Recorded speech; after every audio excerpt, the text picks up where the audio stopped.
Good afternoon, everyone. Good afternoon. A couple things I want to share with you. We're going to check the audio. It should be crisp today. You hear me? It should be crisp. We're going to check the audio. And that it is. That it is. I want to talk about a subject. And I don't think many people approach this topic. Although I feel like a lot of people deal with this topic. And it's the topic of imposter syndrome. I would also call it something in regards to or in relation to perceived incompetence, self-inflicted anxiety. And it's something I've dealt with as of late. Imposter syndrome, the feeling associated with feeling like you don't belong somewhere. You're not qualified. Things of that nature. Things of that nature. How to fix it? Well, I had therapy today, and I feel no shame in saying that. Therapy just being quality conversation from someone who's heavily qualified, and that she was. And of course, she dropped some nuggets from her experience, and one thing she said, especially in regards to perfectionists, and it's not a title I've given myself, but it's something I've been called too many times by professionals. Being called a perfectionist, someone who's simply not okay with being in the middle. I feel like everyone's in the middle. It's overcrowded. Everyone's at the bottom. Everyone's aiming for middle class, high, the upper middle class, six figures. I'm not aiming for that, and not that I put a monetary value on it, but more so that I have a certain quality, a certain level of self-regulation that I adhere to. And with that, I've noticed that when I'm unable to reach those certain levels of, dare I say, excellence, there are consequences. In a lot of cases, mental consequences where obviously you attack yourself. So it's almost like the immune system attacking the body. That's not how it's supposed to work. The mind is not supposed to attack itself. There's talks of, I believe, I can't remember who has it, who's in possession thereof, but the quietest room on earth, arguably, and people go in there and, it's only a certain amount of time that they're able to last in a certain room where it's just their thoughts that they listen to.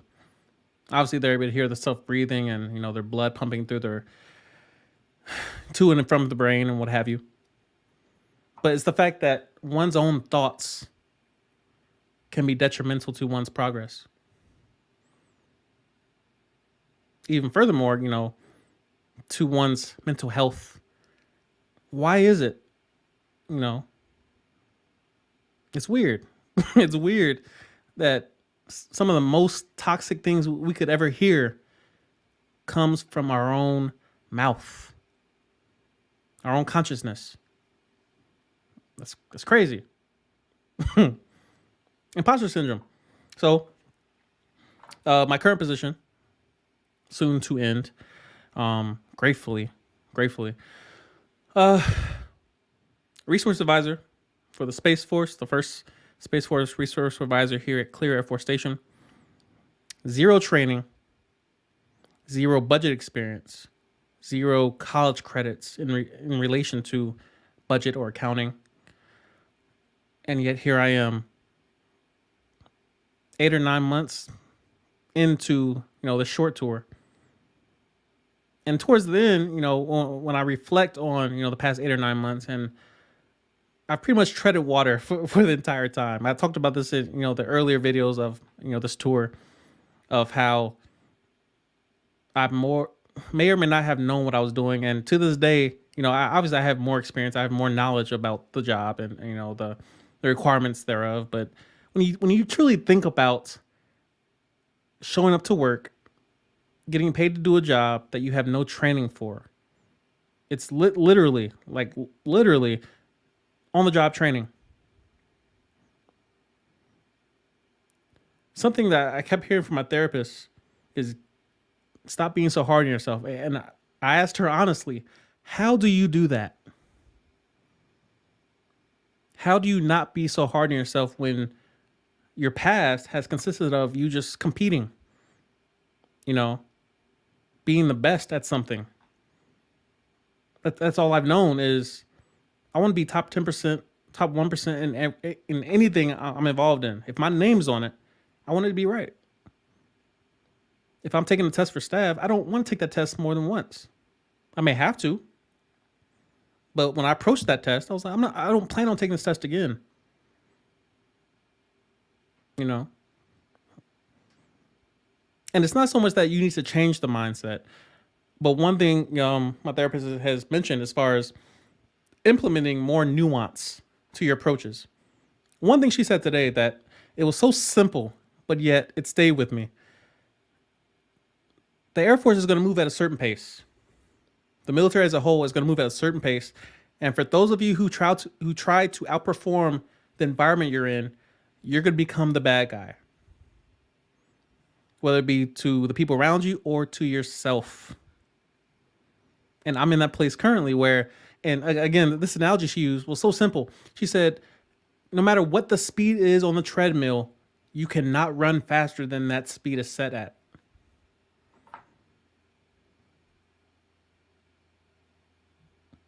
It's a very simple analogy, but when you think about it, a lot of us are trying to outrun the treadmill. The speed is set. You have no control of that, you know. But yet, here we are trying to outrun the treadmill. It doesn't work that way. You can't outrun the treadmill. The military is that treadmill that's going to move at its own pace. It's a bureaucracy. There are a lot of levers and a lot of moving parts. And for one person like myself who comes in with all these random ideas, we're going to do this, we're going to change this, I'm going to fix this system, and that's clearly broken, and we're going to change the whole accounting system, the entire accounting system, and make it like TurboTax. And I've literally said that.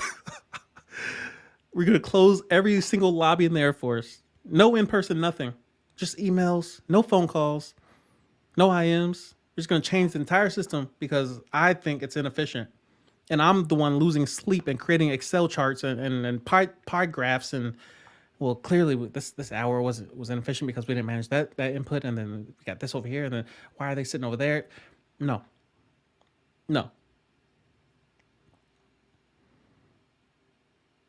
There will come a time where you're going to realize I have no control over the problems I'm observing.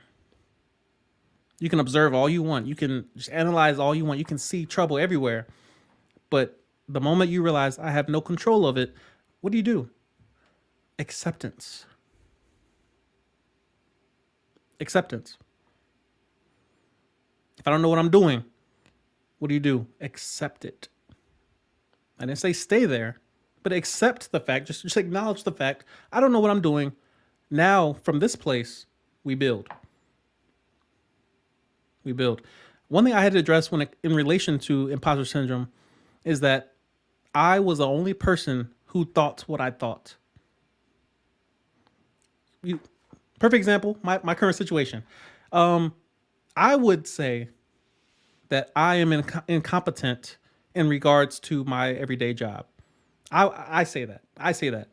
The issue is that no one else around me, including my leadership, is saying that. Why is that?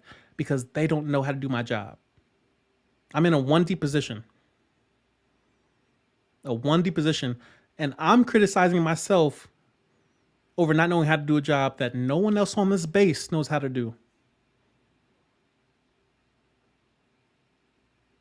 What other option is there besides me? Bring somebody in TDY? Cool, do it. Who's paying for that? The issue with the way I criticize myself is that there's no one around me to agree with me. It's just my own thoughts. It's my own perception of myself. my own perceived incompetence. You have people literally going to a job that no one else knows how to do. Me. and I would lose sleep. I would come in early and leave late. Work weekends.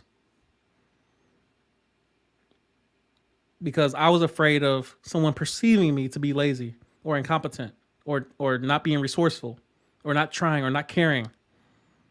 Meanwhile, no one else has a clue what's going on in my head. It's just me.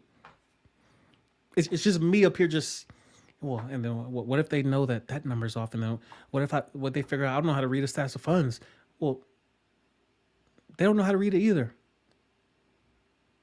And it came down to, I was answering questions that nobody had asked. Think about this stuff. I was answering questions that no one had asked, which also meant that if the question was asked, is Isaiah incompetent at his job, they wouldn't know either because they don't know how to do my job either. They don't know what that job looks like when it's done right or wrong. They just know the lights are still on, bills are getting paid, we bought stuff. It appears he knows. It appears he knows what he's doing.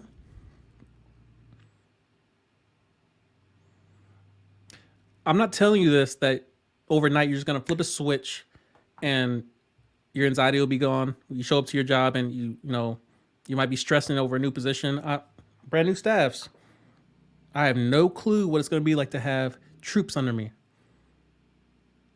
No clue. No clue. I've never had troops. I'm a staff now. I'm about a PCS. I could very well be walking into a situation where they hand me 4 troops and say, good luck. What do I do with that?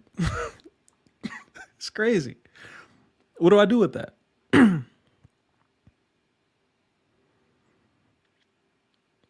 Accept it. This position here has, in a way, prepared me for the rest of my career to deal with perceived incompetence. Impostor syndrome.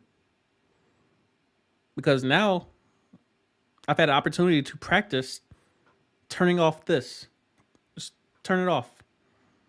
You're not helping me. I'm attacking myself by just going and reanalyzing and worrying and staff meeting. And what if they ask me this? And what if they ask me this? And what if I know the answer to that?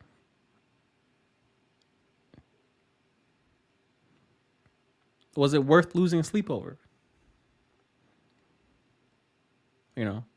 Mental health obviously still has the stigma of, only nutcases go there. Only people that are in a bad place and, about to do, make some decisions that are off the wall, or they might regret one day, or it might hurt someone else.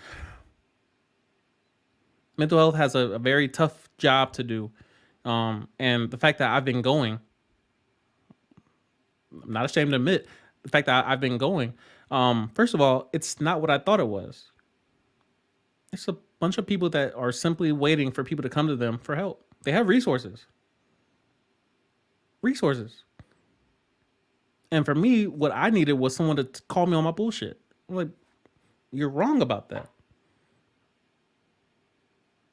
You're wrong. This whole premise that you set up, that's why your conclusion is like so. Because of that premise, your premise is wrong. I have anxiety, and I think, oh, well, it's not. Perfect example. My therapist asked me a question. Very simple question. He was like, all right, what makes someone incompetent at their job from your perspective? So, of course, I brought up my little chart. I'm about to school this captain on this right here. So I was like, they're not resourceful. They're lazy. Or what was the last one? They're not resourceful. They're lazy. Or they don't care. Something to that effect. I was like, that's the 3 things, the only 3 options that makes up someone who shows up to the job and is incompetent. And then he asked me a very simple follow-up. Which one of those apply to you?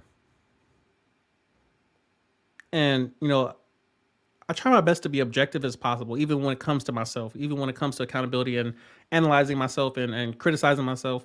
Can I be objective, in that process? So when I try to look at myself objectively, from a third person point of view and say, am I lazy? No.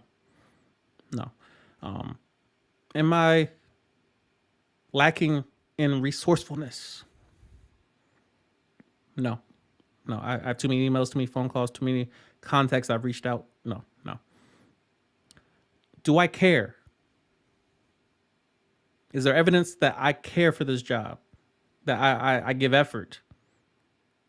Is there time that I'm investing into this job that it doesn't consist of me just sitting there texting all day? Is there evidence that I care about this job? Yes. Yes. So your conclusion is wrong. By my own admission, if I go down the checklist and say these three things make up someone who's incompetent at their job, and then I look at and I apply those same three standards to myself and none of them apply, how do I keep coming up with this conclusion of I can't do this job? I've been doing it for 8 to 9 months with no training, no experience, but just relying on FMA, phone call, research, regulations, CBTs, figuring it out, trial and error.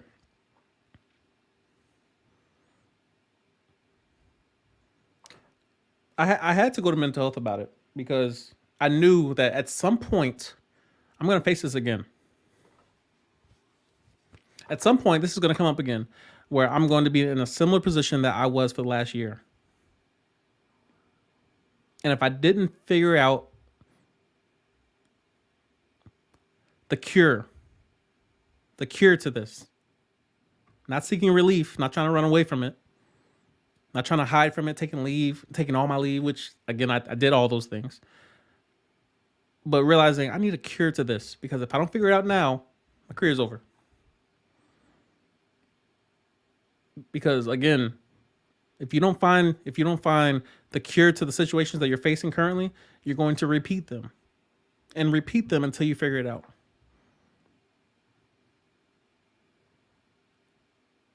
So yeah, it took me putting down my pride, putting down all this book knowledge I say I have, and well, I watched this video and I read this and I listened to this podcast and I invested in this and I saw this and I had this conversation. Put all that down and go listen to someone else talk. You're not there to debate them. You're not there to criticize their fact. You're not there to teach them anything. You're there to listen and ask questions. And I'm not going to lie that there's a lot of times where I'm listening to them talk and they're saying stuff. I'm just like, ain't no way that works. Ain't no way there's merit to that. Bro. They didn't see this video, bro. They clearly didn't read this book. That's clearly wrong. Like, nope. I'm there to listen. I'm there to listen. It's humbling. It's humbling. Just sitting in the lobby for mental health is humbling. You show up, you got to call, you dial the number, and they come on and get you, and you're like, "This is hard." Isaiah, I'm here for my appointment. It's humbling. You know, you got people in the lobby, they're watching you walk up to the mental health door. Oh, look at him. Look at him. Whatever. We got to figure this out. We can't take this to the next, duty station. This has to stay in Alaska. So, obviously, we still got a lot of work to do. I'm still facing one obstacle that is best defined as an absolute model of thinking. Just black and white thinking, binary thinking. And for most things, for most decisions, it works. An easy analogy, Isaiah, do you want to go hiking with no cell phone in the middle of Alaska? It's a 12-mile hike. You're going to hike 12 miles in to this log cabin with no Wi-Fi, no electricity, no running water. You're going to stay there over the weekend. The only thing you're taking with you is a single match, a jacket, and some vegetables. Do you want to go? No. There's no it depends. There's no let me check my calendar. There's no let me consult who's all going. You guys taking any hot dogs with y'all? No. I don't have to think about it. No. Isaiah, do you want orders to Hawaii? Germany? Yes. Hell yes. Yes. Yes. Please. Do you want to deploy? Yes, please. Come on. Me. Yes. When you think about binary ways of approaching a question. It's just hell yes or no. Well, the issue with that is that it can apply to everything. Sometimes the answer is it depends. As much as I hate that response, sometimes that's the answer. Well, I'm in a place where I'm learning to approach my job with it depends. I'll follow up. I don't know. I'll let you know. I'll email you. I'll let you know by call of business today. I'll email you. We'll talk about it. I'll call you back. Sometimes I don't have the answer. And the issue with perceived incompetence is that I've tried to approach every situation as if I already knew it was just 1 or 0, just binary, just straight up yes or no. Sometimes the approach needs to be nuanced. Sometimes the answer is nuanced. Sometimes your diagnosis is nuanced. And I've learned over the past, couple weeks or so, is that not everything is simply numbers, logic.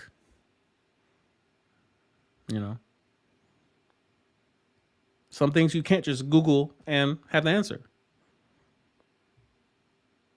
Sometimes you will go months without knowing. And you have to accept it. It's just another source of anxiety.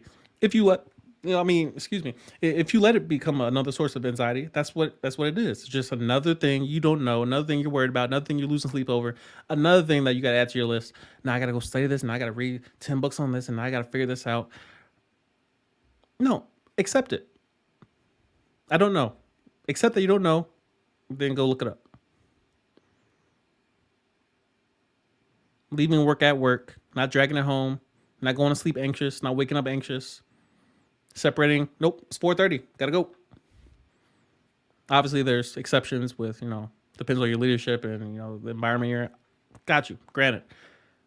But in most cases, if you have the option, especially, staff sergeant, tech sergeant, whatever, you reach a point where, and I've noticed in my own supervisor back home, is that she had to draw a line where, why am I working to 8, 9 o'clock at night? For what? For what? Why am I coming in on Sunday? Nothing is on fire. Nothing is urgent. For what? Bringing balance. One of my favorite quotes, some battles have no reward. Sometimes there is no reward to winning, to being the best, to competing at everything. Sometimes there is no reward to that. Sometimes you're just giving energy to nothing. I won the yelling match. For what? What did you get from that? Some battles have no reward. I came here with the mindset, I'm going to fix this budget office. I'm going to come to this desk and I'm going to fix everything that's broken. Every more that hasn't been addressed, I'm just going to make sure it's canceled. I'm going to pay every bill on time. I'm going to get everything this base wants. This base moves at a certain pace. The military, budget, contracting, they run at a certain pace. The logistics, we're in Alaska, they run at their own pace. The weather determines a lot of different things. So for me to come up here like Superman, I'm going to accept what is. Accept what is. That's my little monologue. I want to get to your questions.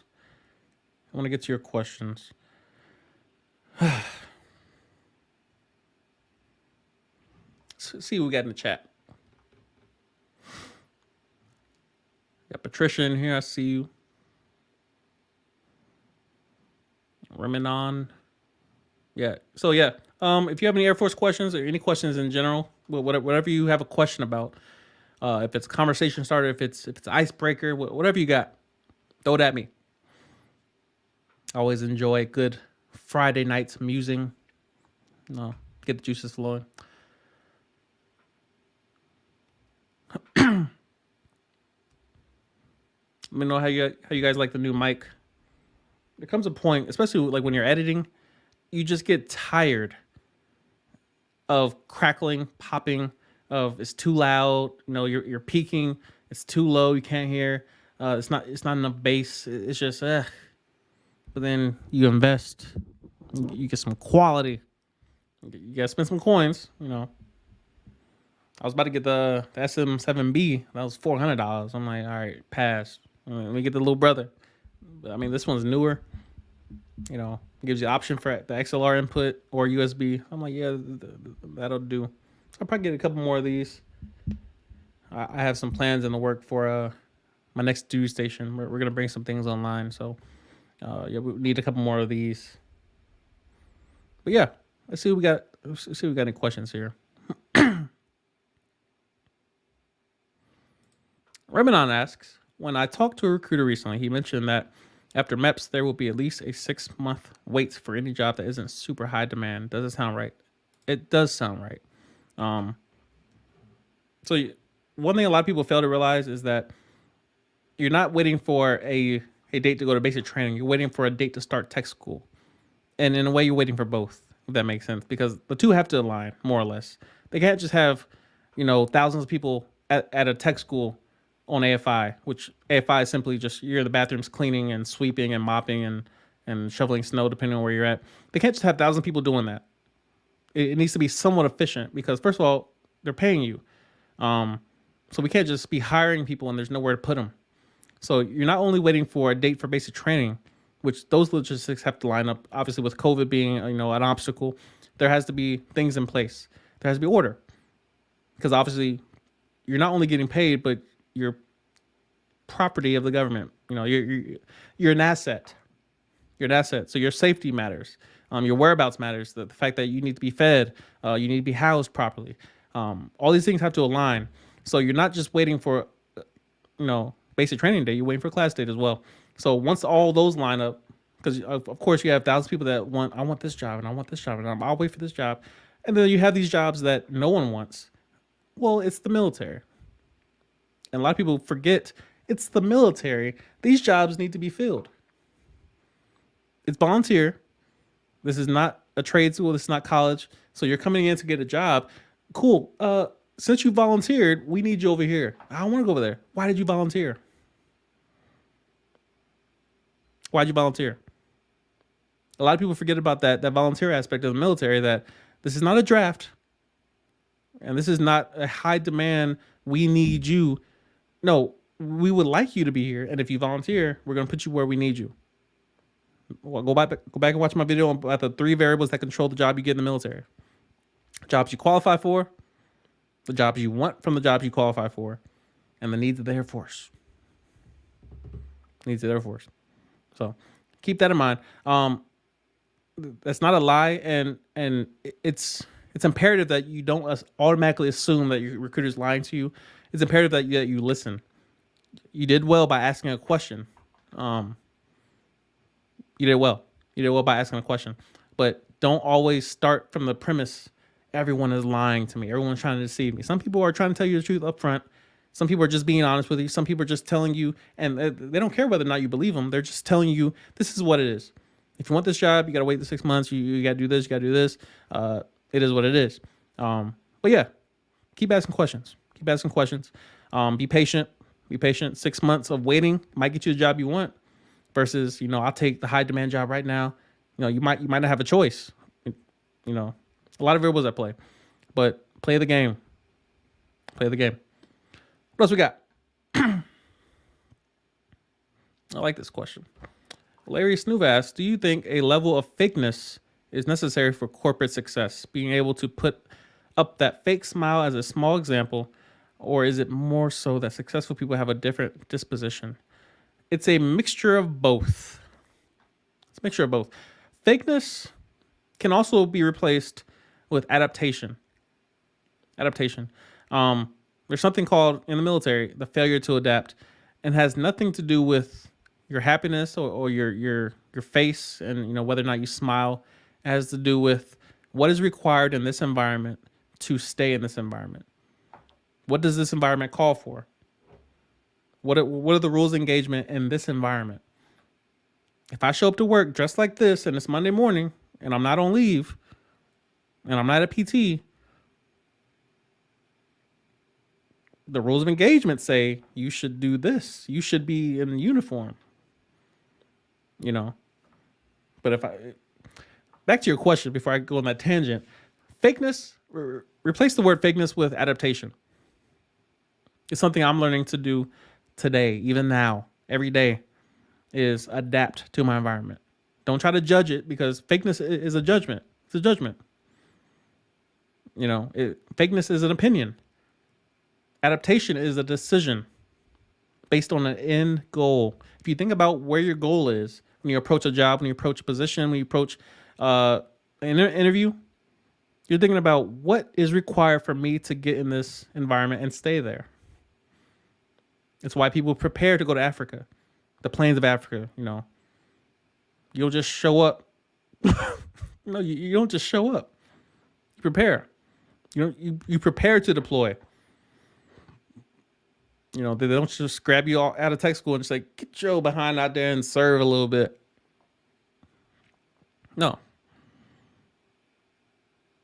Sometimes a smile is called for, even if you're not feeling like you should smile.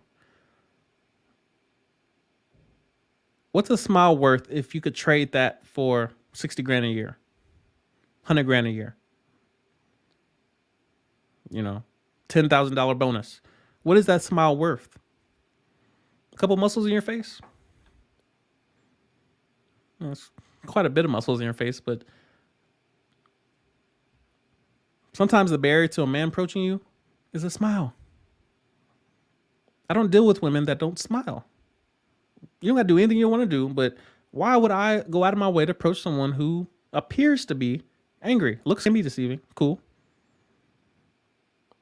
But you get my point. Sometimes, being unapproachable is a barrier to what you want. It has nothing to do with the opponent or the obstacle or the actual end goal. Sometimes if you're not approachable, you're missing out on what you want. I tell the story about when I was at the Pentagon looking for the career assistant advisor, trying to get some advice, trying to get put on. I'm like, bro, I'm trying to cross train, bro. Talk to me. I'm trying to find the career assistant advisor. He walks past my desk and what, bro? I'm like, lobby closed, finance closed, bro. We closed, bro. That's him. Luckily, my supervisor stopped him and said, yo, this Isaiah, you trying to cross train, whatever.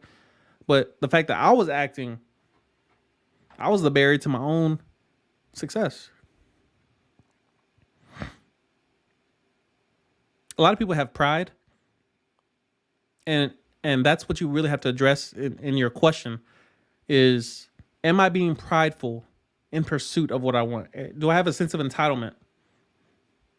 I'm not saying be buddy with everyone or your boss or your leadership or the interviewer. Sometimes they want someone who is assertive, confident, who's not going to try to blend in, someone who's going to be their own identity.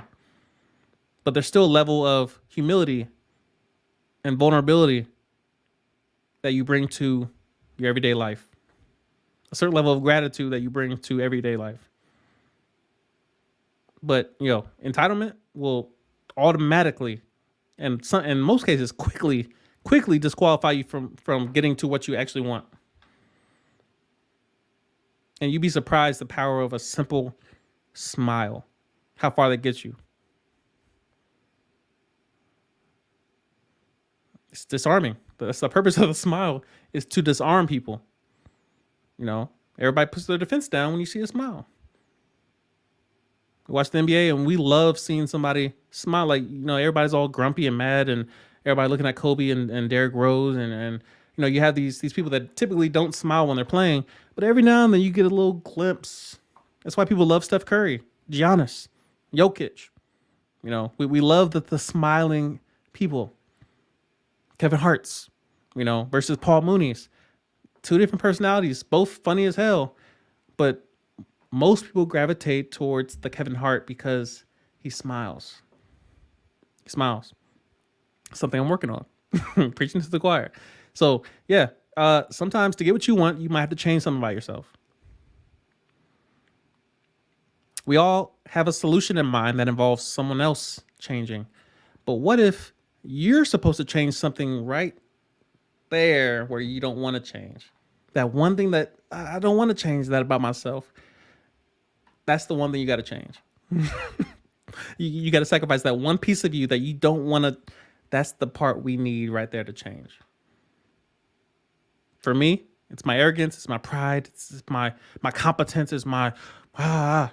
Sometimes I gotta dial that back and increase the curiosity, the vulnerability, smiling, engaging in conversation that I don't want to participate in. Sometimes that's my job, is to change that one piece about me that I got my noise canceling headphones on. I don't want to. I don't want to change. I don't want to adjust. I don't want to be bothered. Maybe that's the piece of me that needs to. That's the barrier to what I want. I read every comment I get on this channel. Every comment that pops up, it comes across my phone because I filtered through them. Just a quick, public service announcement. There's no warnings on this channel. You cross the line, there's no warnings. In most cases, most people kind of stay within the lines because my content's not very controversial. I'm trying to help people, but every now and then you have somebody, and there's chop block. But yeah, I pay attention to what people give me feedback on. I liked this that you did. I didn't like this about why do you look so depressed? Why you look sad? I pay attention to those because in most cases they're being honest. They're just observing a random person who doesn't smile. Something I got to work on. So yeah, don't be afraid to change something about yourself to get what you want. I'm not saying being fake. I'm saying adapt. Adapt. Hope that helps. Do you believe in reincarnation? Have you ever felt you've lived a life before the one you're currently in? Little side note on the your. That's YOUR apostrophe RE. Anyways, I don't know. The mystery of what happens after death is just that, mystery. I always use the analogy of, the internet and the cell phone. And if your cell phone dies, does the internet still exist? As, if you use that as a metaphor for the mind and the body, if the body dies, does the mind still exist? Where does it go? There seems to be evidence for the fact that the mind is still there. If you look at comas, if you have a human that's in a coma, their body's still there. Their body's still functioning. Their lungs are still breathing. Their blood's still pumping. Their heart's still beating. There's still brain activity, but yet they're in a coma. Where is the mind at? Where's the sentient being that we all know and love? Where is the consciousness? And that leads us to believe that they're still there, but they're not there. So when you think about death, if a body can be alive and the mind not be there, maybe the body could be dead and the mind still be there. Or be elsewhere. Where does the mind go? All these talks of ghosts. Who knows? Reincarnation is interesting because it's like we never leave. The earth is like a prison of sorts where the mind's still here. It's displaced. Displaced into a different being. I almost don't want it to be true. It could be, but yeah, being a human has enough to deal with. Do I want to come back as a tree? And of course, I'm very careful when it comes to religion. I don't want to be disrespectful, but I don't know. Is the honest answer. I don't know. Do I feel like I've ever lived before the one I'm currently in? Outside of a occasional deja vu, no. Nothing about this world seems familiar, especially as a person that loves learning. I don't feel like I've learned anything twice. I tend to discover most things once, and the first time I discover it, it's just, wow, that was amazing. So, good question, but no, it could be possible. There tends to be, according to my education, according to my research, there seems to be evidence for life after death. But what happens is still a mystery. It's still up in there. The jury's still out. So we'll continue to consult the philosophers and the religious text. Good question. Jonathan Smith asks, do you mind if we speak offline? Click the link in the description. I have some offerings there if you like to speak. If you just want a conversation, yeah, links in the description.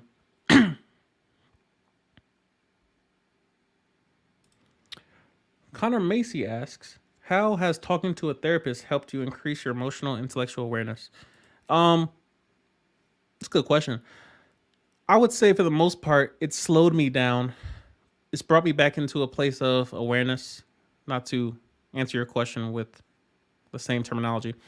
Um, but yeah, I feel more aware now. One thing I learned specifically is to acknowledge whenever I feel anxiety and to just think about that anxiety in that moment, not trying to change it, but to actually just feel it. Just feel it. It's something I practice when I go outside. I don't wear coats. I don't wear, a ton of jackets and long johns and just I hate layers of clothing. So I dress just like this year round. And with that, it's I feel like winter is the most aware that I will ever be. Is that cold has a certain amount of pain to it that just brings you back to reality. I posted on Twitter that the purpose of pain is to help allow the mind to distinguish between imagination and reality.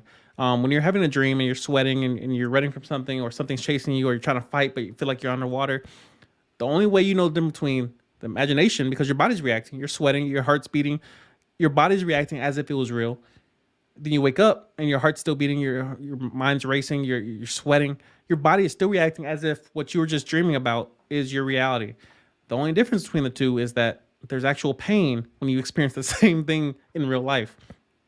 There's actual pain. Pain tells you that something is real. Pain tells you something is wrong. Pain tells you that something's out of order. So with that, we're able to reflect and realize the mind's very powerful. The mind is very powerful. You could talk yourself into pain, into a cold. As a man thinketh, so is he. You can think yourself into a depression. I'm not saying all depression is caused by thinking yourself into it, but it's possible. I've done it. I've also corrected it by being conscious enough to realize I can't be depressed and competitive at the same time. So I go out of my way. Tomorrow morning, I'll be down at Allison getting buckets on them boys. I have no choice in the matter. I have to go give them buckets. It's imperative that I do so. But anyway, back to your question. Talking to a therapist I feel like the main benefit that I've taken from it is simply the talking aspect. Talking. It's also why this live streaming, talking, it's therapeutic in nature, that I feel better by doing so. I just feel better by talking, getting things out. I spend most of my day thinking and reanalyzing and rationalizing and musing and trying to figure things out and trying to reduce things down to its simplest parts. And then you have a conversation where you're able to just kind of let it out. Let it out. It's like holding your breath all day and then finally let it out. My intellectual awareness, it's more or less the same.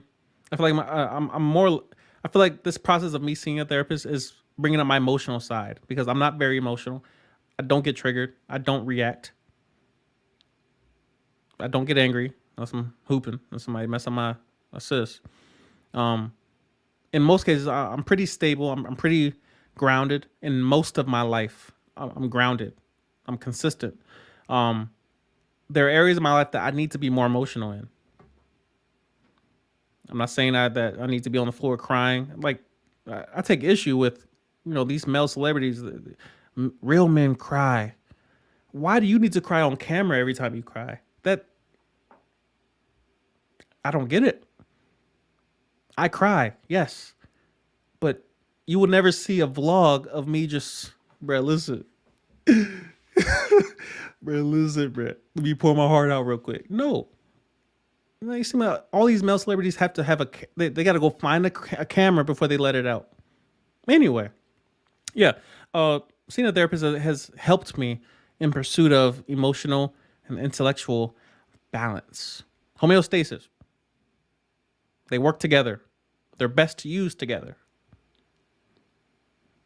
They're partners. So great question. Yeah. Emotional and intellectual awareness, they should be together. And, your left and right brain, they tend to separate during traumatic events. I'm in the process of combining the two back, bringing them back together so they can work properly together. Good question.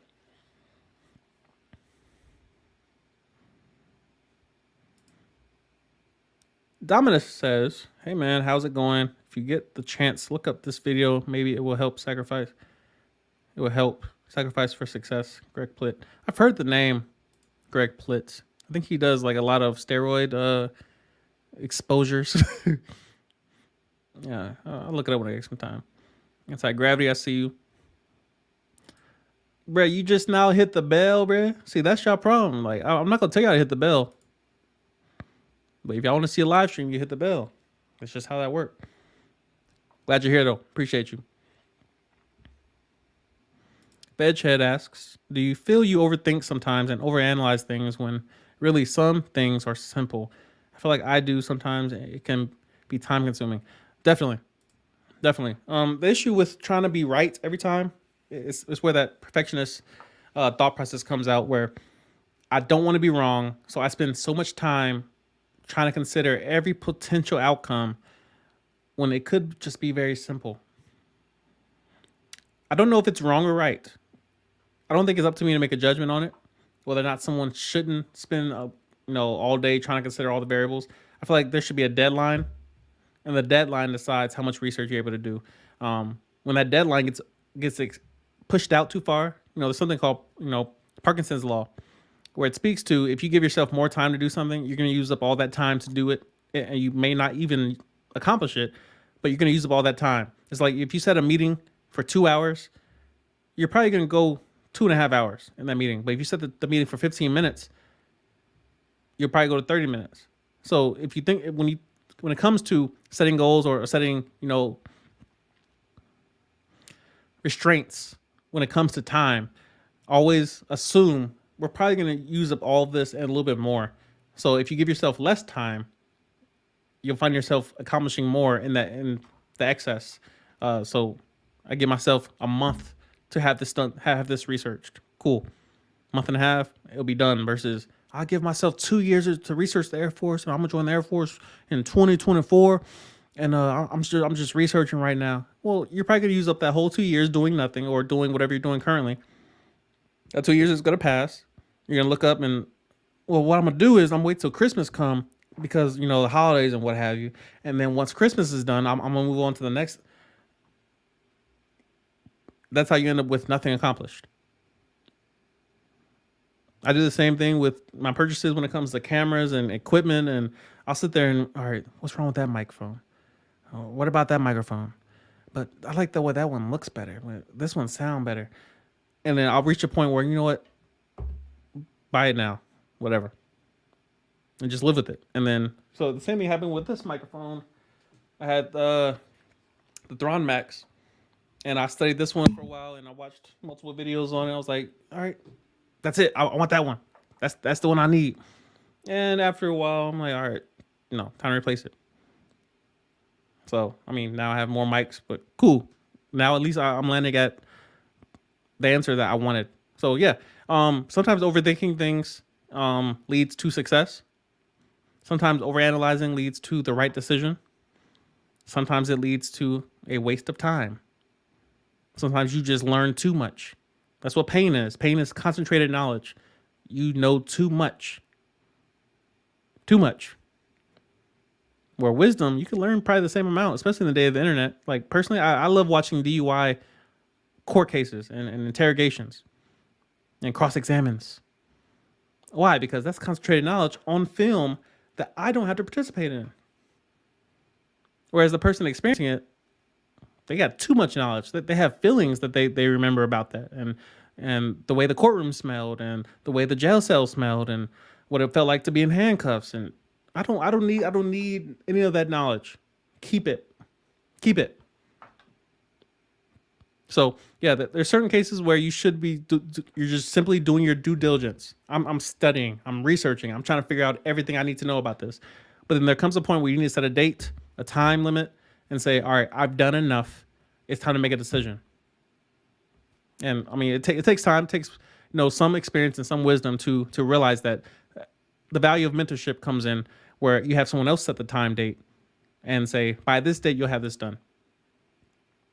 Because sometimes we're not strong enough, ourselves to say, all right, by this time next year I'm gonna do this. It don't take that long.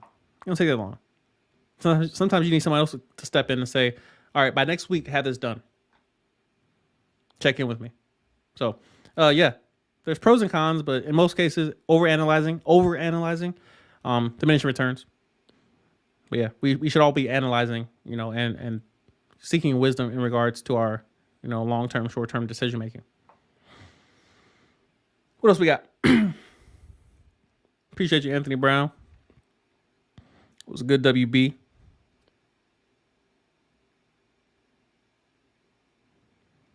Brian asks, you can't do the job and you haven't self-identified to leadership that you need more resources, ? I have done so. You must realize the limits, more or less, of an remote base in Alaska during the winter. Those sound like excuses. Those sound like rationalized, responses. Well, they are and they're not. Let's be objective here. I can always do more. When you're in certain positions, they're not meant to be learned in a span of one single year. With no one leading, the training exercises.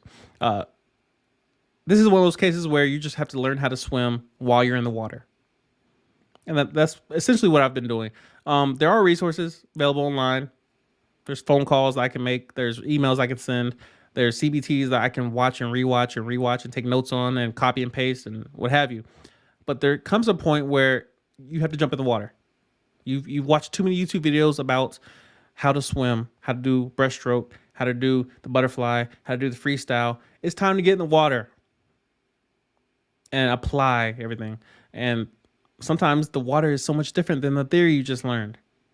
Well, that's the case I've kind of been in. I can always do more, but that doing more led to me having to get help, not from finance, but from mental health. So balance is what I'm seeking currently. Balance and acceptance. And of course, my work ethic is still there. It hasn't changed much because I'm still Isaiah. I'm still Ray. I'm still the same person.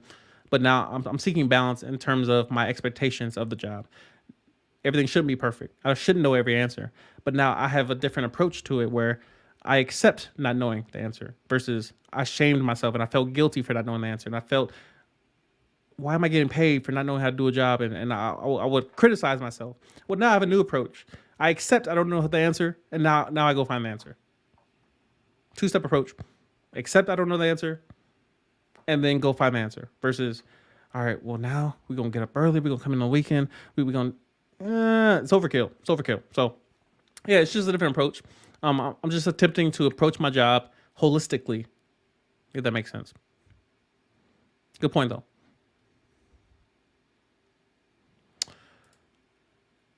Niall J asks, how do you feel about the new update that the Air Force released about getting newly designed PT gear for 2022? I saw a couple of things about that. I think the shirt sent some out, and I think I saw some dusty looking pictures.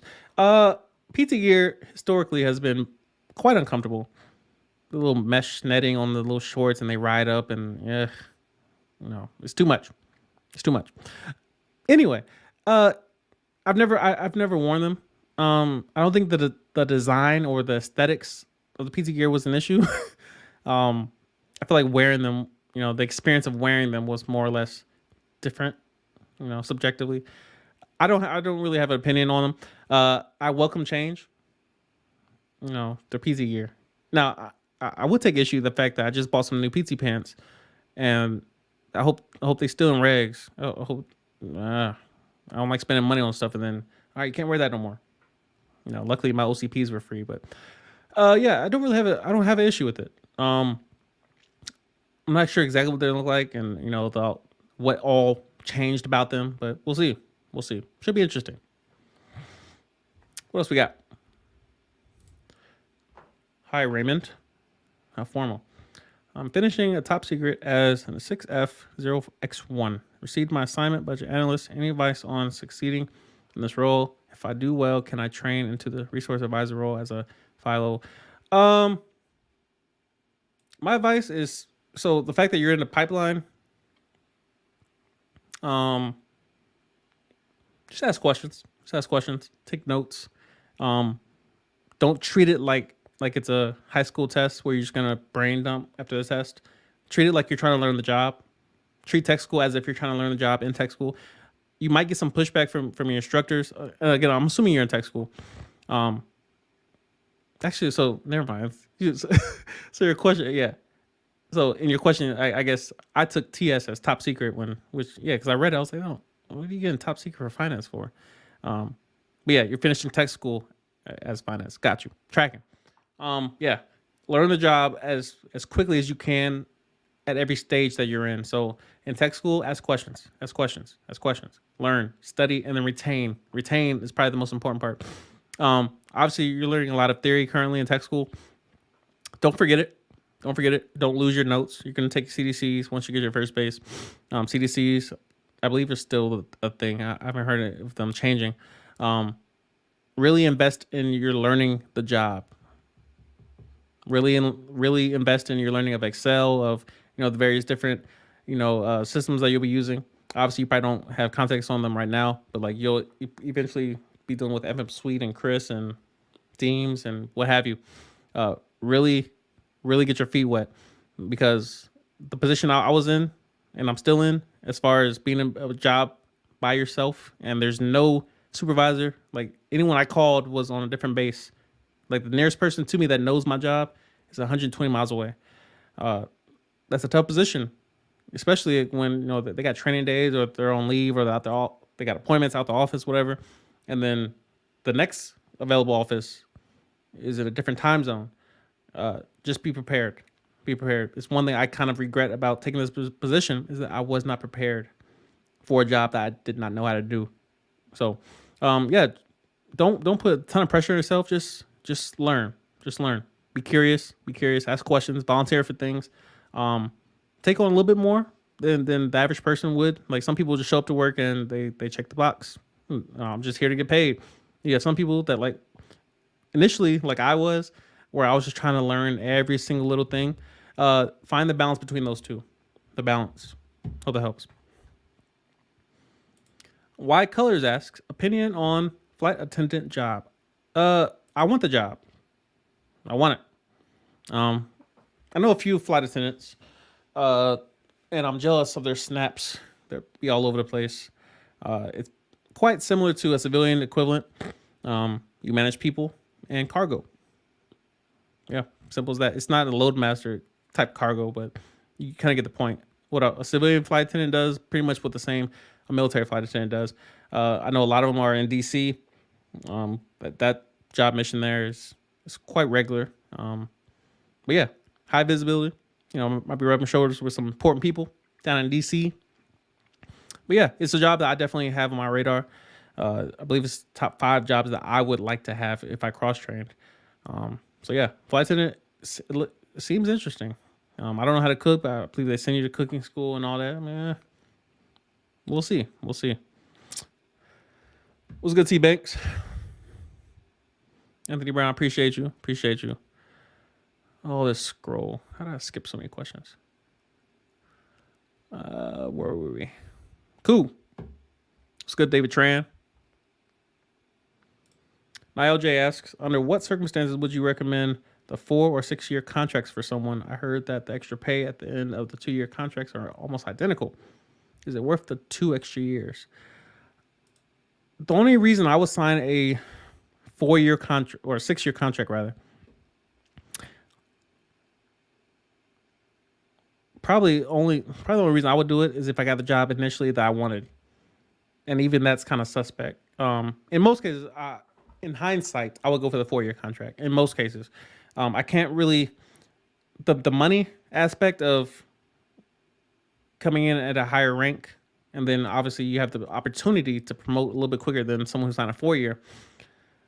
It seems to be diminishing returns from my experience, from my perspective.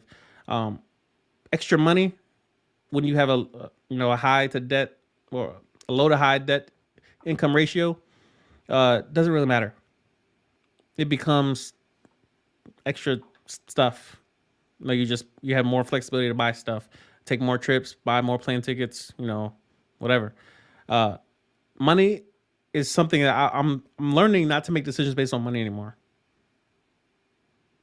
I spend money on experiences, on quality, but yeah, it's not a reason to pick a career field. It's not a reason to make a life change based on money. It's a variable and it matters, but it's not the sole reason to do anything. Money is money. Money is money. So keep that in mind. In most cases, I advise people to sign a 4 year contract. You can cross train in 2 versus a 6 year contract. You're cross training in 59 months. In most cases, I'm choosing the 4 year contract. So that's my thought. Question.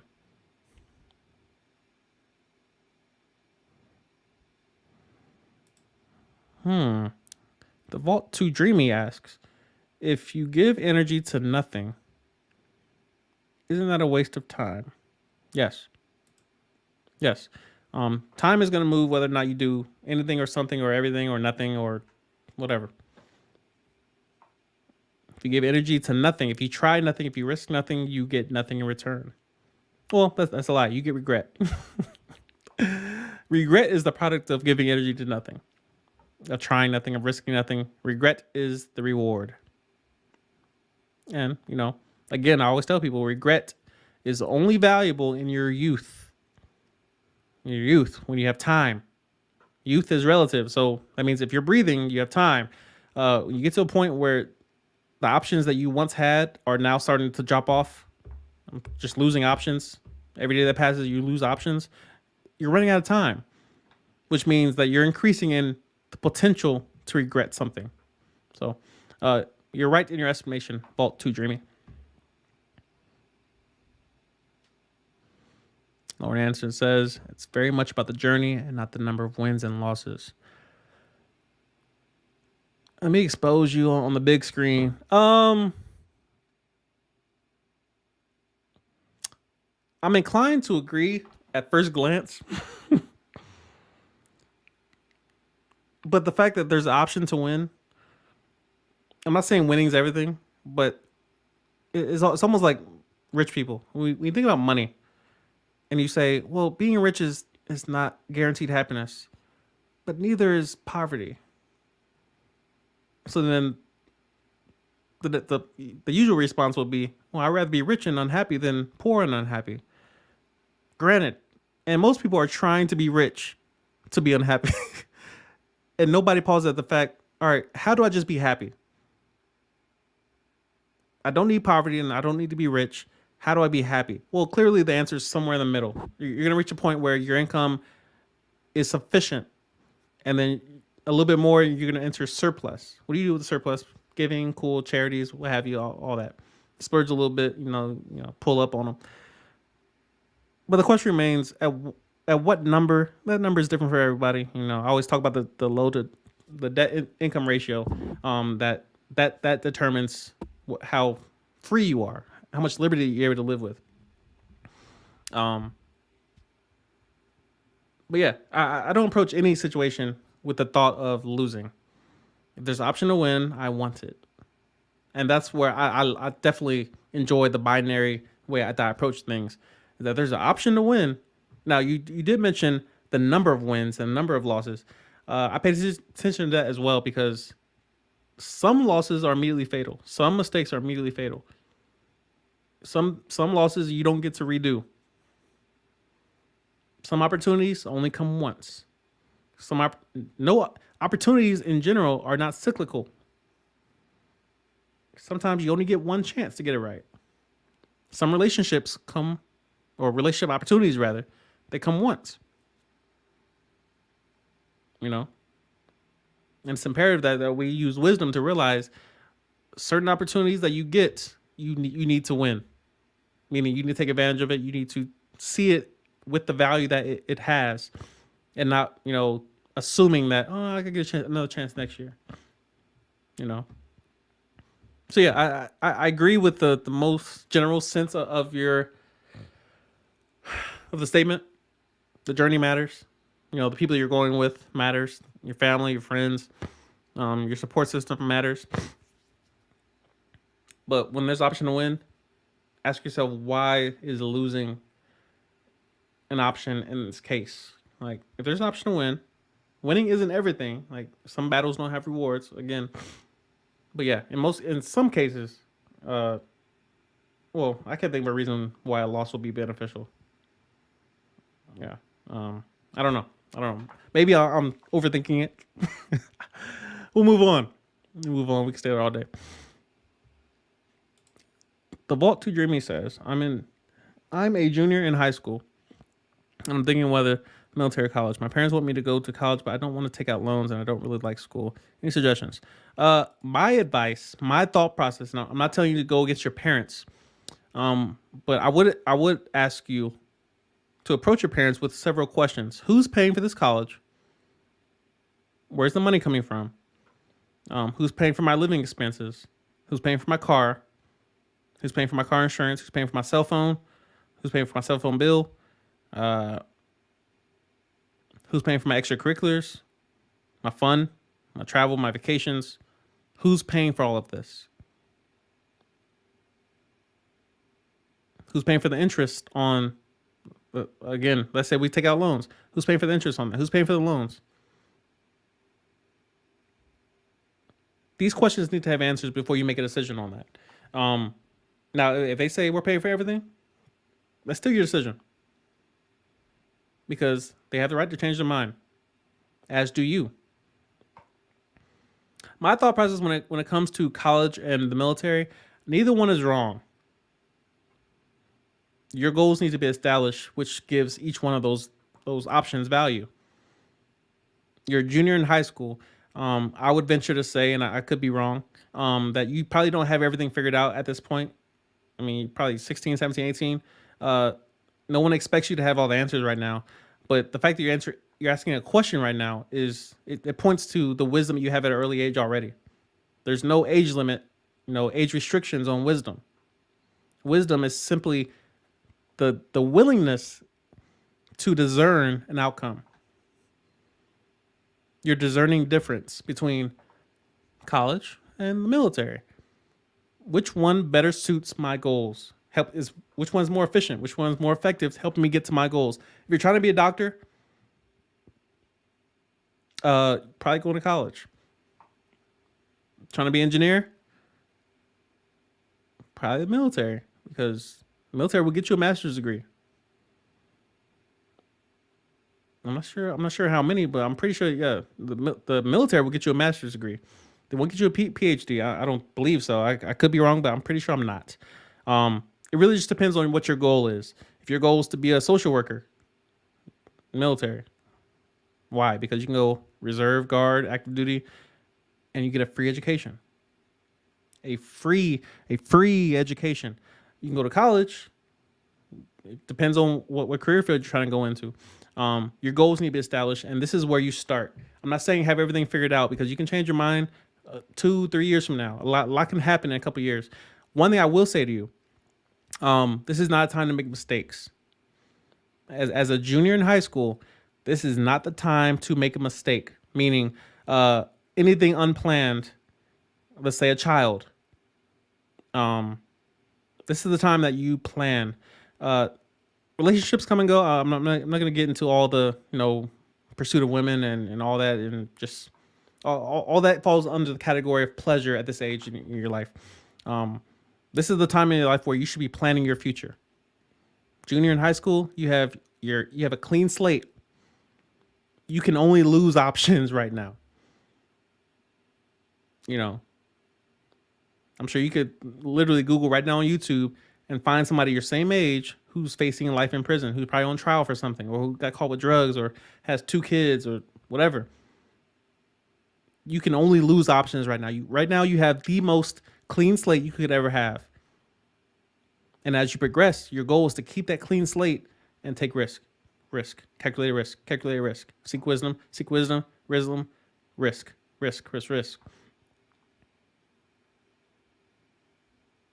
So yeah, it's a conversation that you need to have with your parents. Find out who's paying for this. And then just look at the consequences. If you don't want loans and they're not paying for it, looks like the military is going to. Again, you don't have to go active duty. It's not a life sentence. You don't have to serve 20 years. You can go guard, work 1 week in a month. You're done. But you get all the benefits. Think about that. So, yeah, have the conversation. Hope that helps.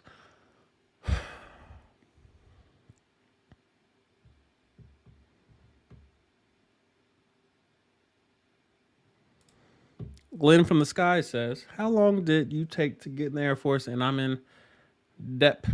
How long does it take? I was in DEP, I believe, around 2 or 3 months.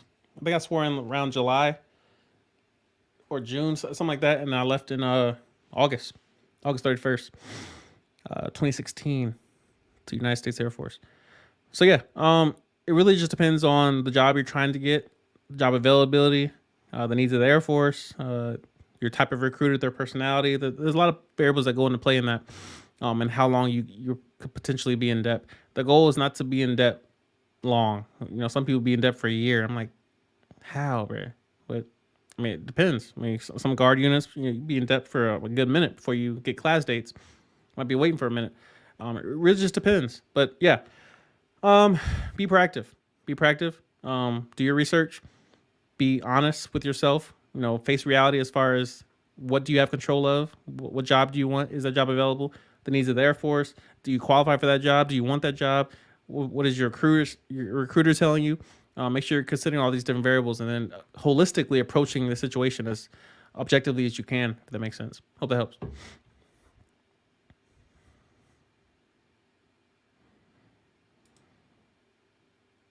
Arizona asks, how long will BMT graduation ceremonies be virtual? I don't know. One thing I will say, though, is that vaccines seem to be rolling out like clockwork. I know my base has been mostly vaccinated. Again, it's currently optional. I know Ioson's been rolling out the vaccine. It's still optional at this point, so they're not forcing it on people. I volunteered for it. Still, I just keep missing when they're giving it out. But yeah, I'm done researching. I'm done losing sleep over it. It's a vaccine. Cool. Add it to the other list of shots we get. Well, yeah, as far as virtual graduation ceremonies, it's a precaution. I mean, you got people coming in from all over the place, all over the world, to celebrate something. Some would argue that we're not out of the weeds yet as far as COVID is concerned. That's not for me to have opinion on because I'm not professional, and nor am I seeing the world from an objective standpoint. I just see Alaska. I just see my life, my house. So I don't study worldwide COVID numbers just like other people might be doing. So as far as planning is concerned, I don't see it lifting anytime soon. So if that's a major variable in your life, just be honest with yourself and just realize that should not be a reason why you do or do not do something. A lot of things are virtual. ALS graduations are virtual. Most things are virtual right now. Most trainings in a lot of cases are virtual. Depending on how each base is operating in regards to the vaccine and the protocols and what have you, you might experience something different where it might be in person. Something might be graduation over here that might be in person. Really just depends on the base, the leadership of that base, and protocols thereof. So yeah, there's no set answer for that question. I apologize. What else we got? Ooh, see, Reality Strange is so different. I always love his questions. Reality Strange asks, if you could have a chance to have a conversation with 3 historical figures, who would they be and why? Well, number one, you already know is Kobe. You already know number one is Kobe. I miss my guy. When I hoop on Saturdays, I will only wear Kobe shoes as long as I have control of it. Probably until I die, I will be wearing Kobe shoes when I hoop. I miss him. I miss him. I miss his energy. I miss the way he moved around the world and tried things and risked things and experimented, and his curiosity and the way he was fierce with everything he did. He was fierce with his family. He was fierce with the way he approached the game, the way he approaches his extracurriculars and his artistries. He had a certain level of anger and ambition and aggressiveness that he approached the world with. I adopted a lot of those things. So yeah, Kobe's number one. And I want to pick people that are still alive because I mean you said historical. So I'll try to approach it from a historical standpoint, meaning I won't mention anyone who's currently alive. So first of all, shout out Kobe. Rest in peace, my guy. Number two,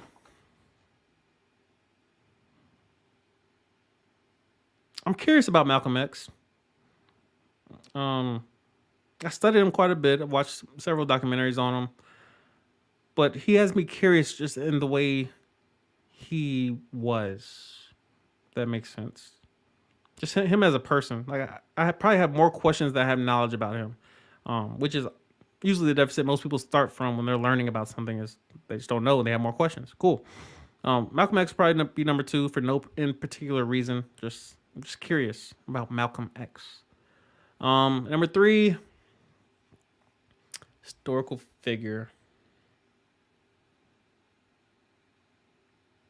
Solomon. Arguably, historically named to be the wisest man to ever live. I want to know what a conversation with him sounds like. Obviously, I would bring the biggest question I could bring. Just why is there stuff somewhere? And he would just go off on this rant. And you got to consider this, and this, and of course the what and the why and the who and the is there really something there? And is the premise correct? And he just I want to know what someone who asked God for wisdom and got that along with everything else, but he got wisdom. He directly was imparted wisdom. I want to know what a conversation with a man like that sounds like. Yeah. Kobe, Malcolm X, and Solomon of the Bible. Good question. I've never Kobe's always been like you typically get the question, name somebody you want to interview or somebody you want to have dinner with. Kobe obviously is the first person that comes to mind, but yeah, I've never had three people that I've had to, especially those who are, deceased. Yeah. Good question.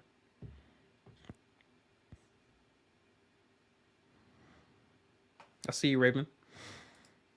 Success has a price to pay. Whatever great deeds we do, there's a cost. Thanks for sharing. Yeah, I agree. Everything costs something.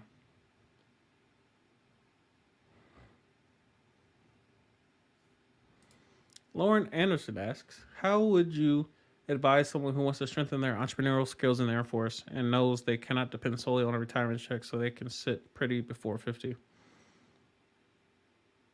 Well, first of all, until I get to that point, I'm very slow to give other people advice about entrepreneurial anything when I'm in one of the most secure career fields that there is. So I would advise them to go seek out a mentor that is currently doing what they want to do. Meaning, if Lauren Anderson asked me the question, I would tell her, go find someone who's doing what you want to be doing in the next 20 years. Go find that person and go follow them. Go sit under them and study them and ask questions and seek their mentorship. Let them guide you, because that's what I'm doing. Nothing I do is by chance. Nothing I'm like literally everything, any move that you guys see me make on this channel, I'm taking it from someone else. I'm watching someone else do it, and I'm like, oh, they're successful with that. Let me try that now, man. Ooh, that works right. I like the way that. I like that. That looks nice. Everything. I'm sure you guys can probably think about anything you're observing right now in this live stream. You can probably figure out that came from. I know somebody else that does that too. Yeah. So yeah, the first step after you've established a goal is to seek someone out who has accomplished that goal, and to follow them because they clearly achieved it. Now, of course, there's other variables that you have to consider as far as how they achieved it, and was it by chance, and did they kind of fall into it, or did they get lucky? Because I mean, some people are different. But if you find someone who actually earned it the hard way, honestly, full of integrity, honorably, they achieved it. Follow them. Follow them. They're human. So I mean, there's very few things that one human can do that another human cannot emulate and adopt. Be the same means. So that's my take. Question.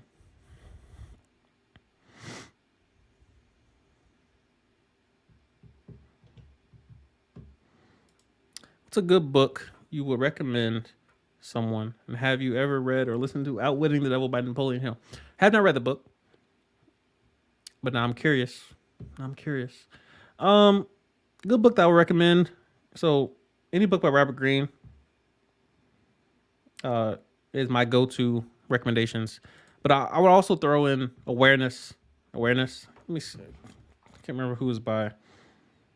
The book Awareness. It's a good read for those who deal with anxiety, depression, those who kind of get stuck in their minds.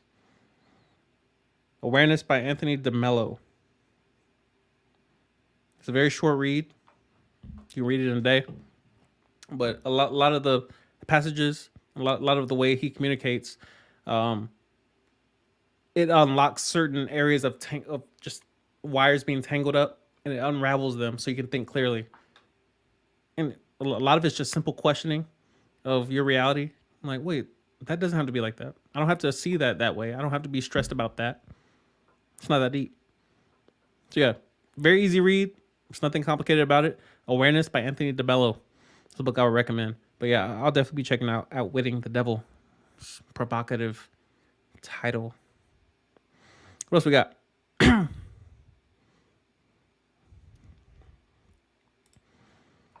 Lauren Anderson asks, what advice would you give to a future airman who wants to sharpen their entrepreneurial skills and create other streams of income to avoid relying on retirement check and retire in peace and sit pretty? Didn't you already ask me that, Lauren? Did you reword it just now? What time is it? No, you asked me that about 40 minutes ago.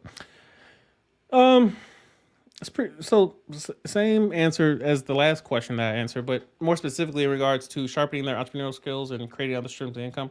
Google. So the fact that we have internet now, it in most cases levels the playing field to where a lot of the ignorance that we once lived with is no longer an excuse. A lot of the answers that we once went looking for and we had to go drag through books. Now we can just log on to Google and literally ask the question and the stuff pops up. A lot of things that I'm doing currently, I've just Googled it. And said, what? I'll just do that because Google said people are doing this and I'm watching people make money on it. And I can do that too. Robinhood, I can download the app and open an account. Vanguard, I can start a Roth IRA right now. So a lot of times, and one thing Lauren has pinpointed is that if you have a goal, you now have questions. And a lot of people try to skip the goal setting and go straight to the question. Oh, I don't know the question to ask. You need a goal first. Your goal determines what questions you asked. If you're trying to get to LA, but you don't know you're going to LA, how do you ask for directions? You start with the goal, the destination, and say, all right, I want to go to LA. Well, now you have questions. How do I get to LA? By what method of vehicle am I getting to LA? How soon do I need to be there? How long am I staying there? Is it round trip, one way, whatever? Your goal determines your questions. And so shout out to Lauren for kind of pinpointing that and bringing that to light. One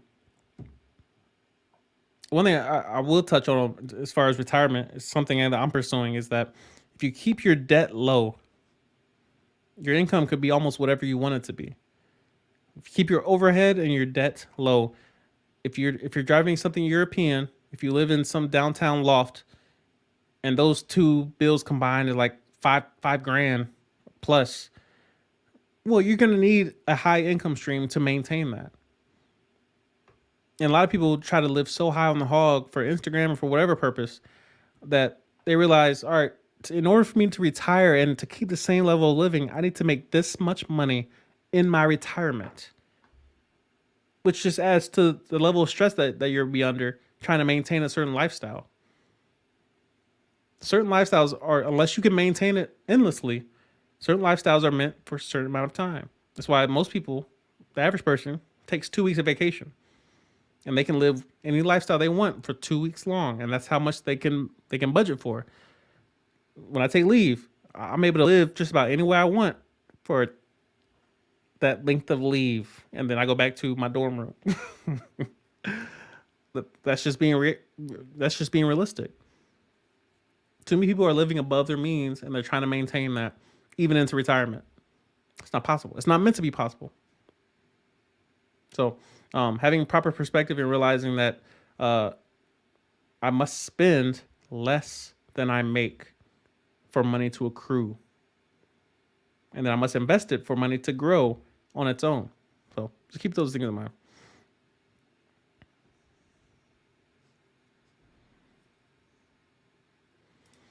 Anthony Brown asks, could you discuss the transition from civilian to airman in regards to how it felt, mindset change, environment change, etc.?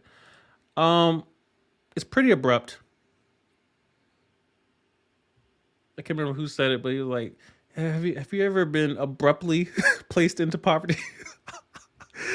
It was hilarious the way he phrased it. But yeah, in the sense that you asked, um, joining the military, it's like you're abruptly placed into the military. There's no transition to the military. Like there's no time period where you just, all right, sit here, put this uniform on, and say, "I, sir." Now, the next time you say it, when I ask you to respond, you're gonna scream it a little bit louder. You're gonna scream, "I, sir." When I ask you something, when I tell you something, when I give you an order, you're gonna scream, "I, sir." "I, ma'am." Like, no, you go to the Marine boot camp and they ask you, they say anything, they address you, they breathe in your direction, you screaming "I, sir" at the top of your lungs. You just respond, respond, respond. Respond, I say. Military is that the military is a transition that you can't prepare for. Not in everything. The mind is the last thing that gets transitioned over to the military. The body could be ready. You might be fit. You might be able to run and do push-ups, sit-ups, pull-ups, all that. Your money might be right. You might be prepared to leave, home and leave all your belongings and start over and leave your car. Cool. You might be set, all of that. But the last thing that transitions over to the military is the mind. And there is no smooth transition. There just isn't. There can't be. How do you prepare to be in an environment like basic training for 2 months? There's nothing to compare to in the civilian world. The closest thing is probably prison. And if you've had that experience, you're not going to basic training. I mean, the chances of you going to basic training the probability is quite low. There are waivers for everything. Waivers for everything. But yeah, the transition from civilian to airman, in regards to everything else that is not your mind and body, well, your mind rather, you prepare it by just simply preparing for transition. Because the military is one huge continuous pattern of transition. You're just changing a lot. It's a cycle of transition. That's what the military is. Get used to moving a lot, which the main thing you need when you're moving a lot. It's why I'm here on this chair on a Friday night. I'm not in a hotel in Fairbanks or Anchorage, because transition requires resources. And so the money I would normally be putting into a hotel, I'm putting in savings. Because I know when it's time to move, I need money. I need cash on hand. I don't need a bunch of IOUs and prayers and God, just send me an apartment that got water on and lights and send me this and send me a bed and send me a dresser and a 4K TV and no, prepare.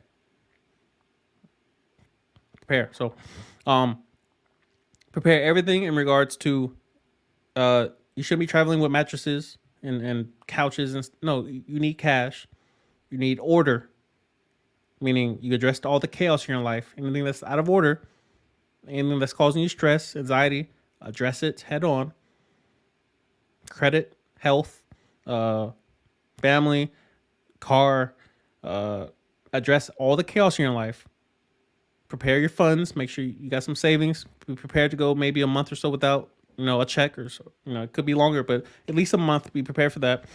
And then the last thing that's going to transition over to the military is your mind. And I mean, you can watch as many of my videos as you want, but you won't change over until you change over. And so, unfortunately, that's the way that works. Is that you can probably try out some boot camps, and you might be able to just keep.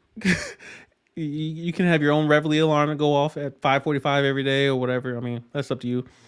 Play taps at night, but ultimately, your mind is going to transition over when you're in basic training, and you might not notice the change, but the people around you definitely will. Your family is going to notice. He smiles a little bit less, a little bit more stoic in nature. At least that was my transition. So, hope that helps.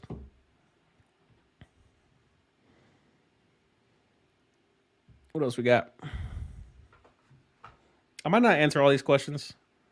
Yeah, because y'all have been very generous. If you really want to answer, throw it in a super chat. But I'll try to get to most of them. JP asks, do you ever struggle with making decisions at work when your supervisor always gives their opinion that they're not how I have done it? There are always two ways of doing something. I always choose wrong.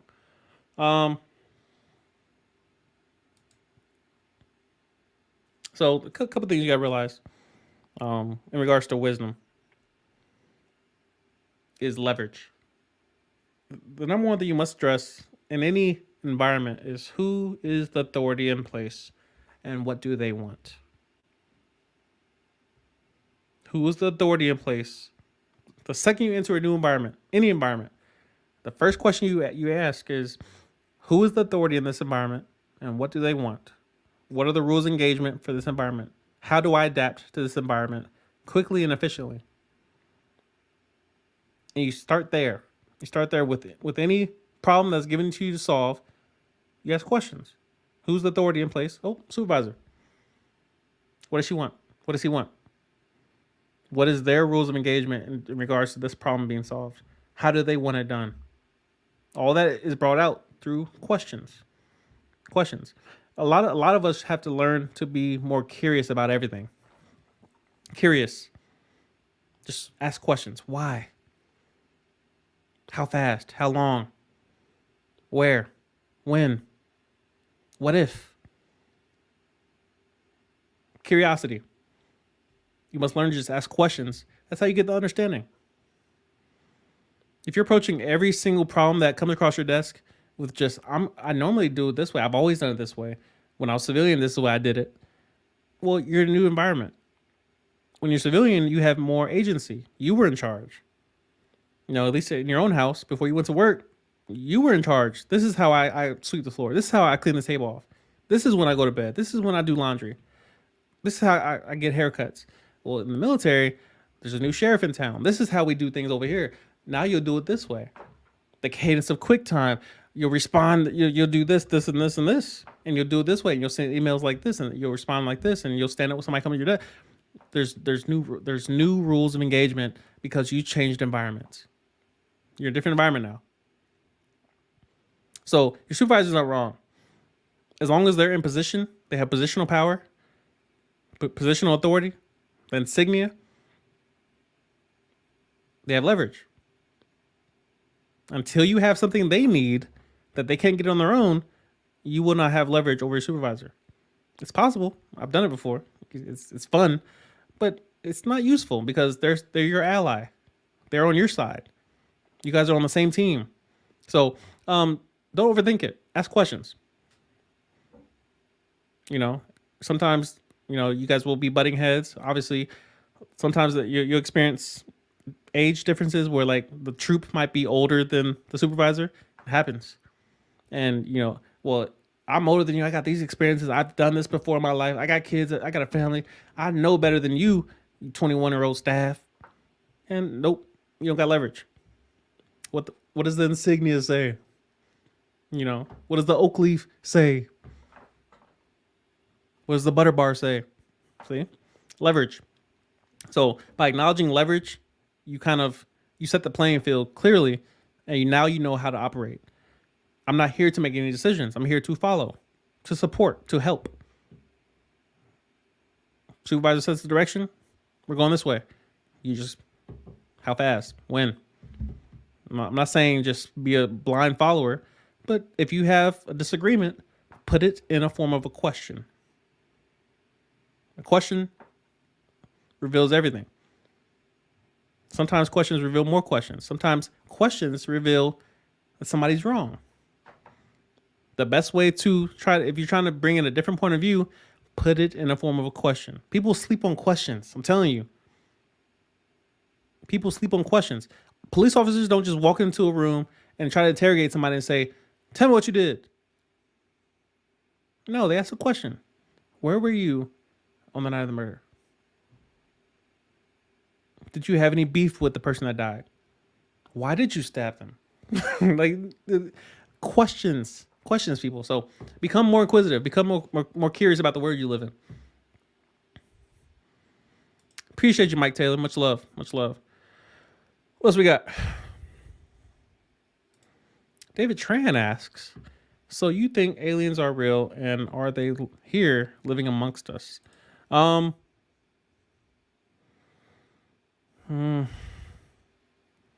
I think aliens were real?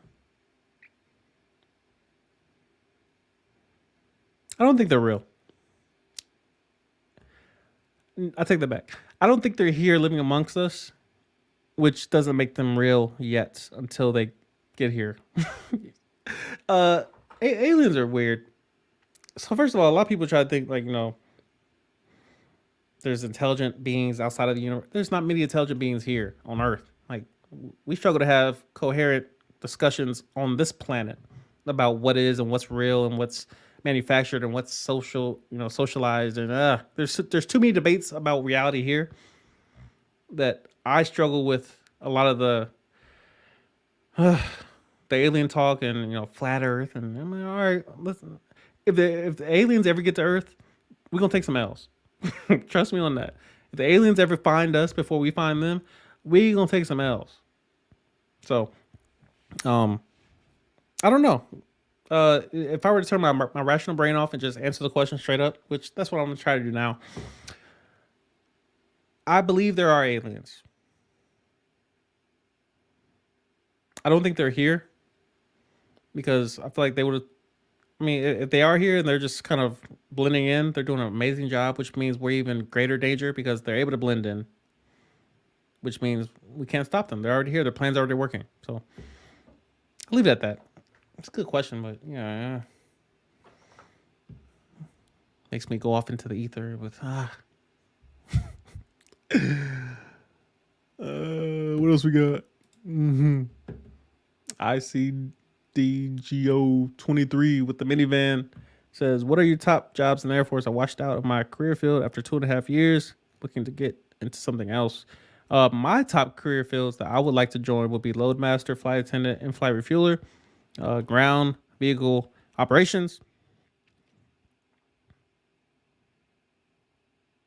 That's about it.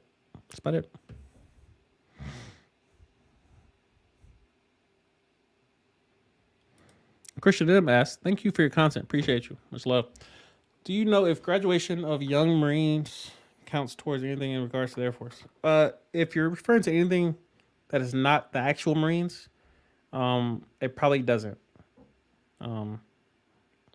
If young Marines is like anything in relation to like the Boy Scouts or Girl Scouts or Civil Air Patrol, those are not real military.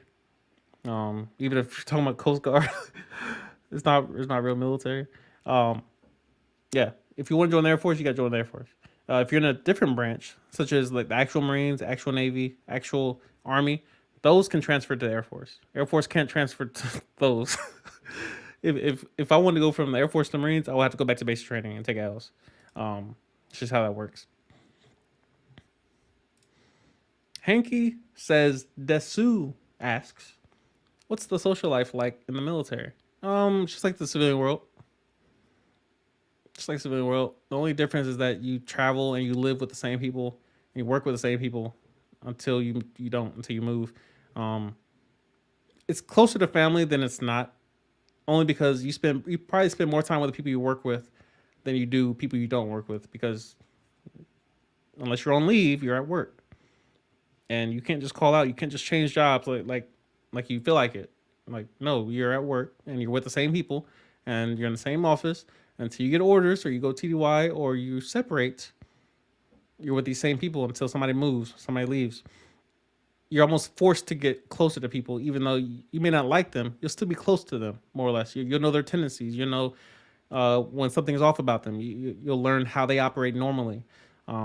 That's a form of intimacy, and so you'll definitely experience that in the military. Where like tonight they're having some type of thing downstairs, which I was supposed to go. I want to try out the new mic.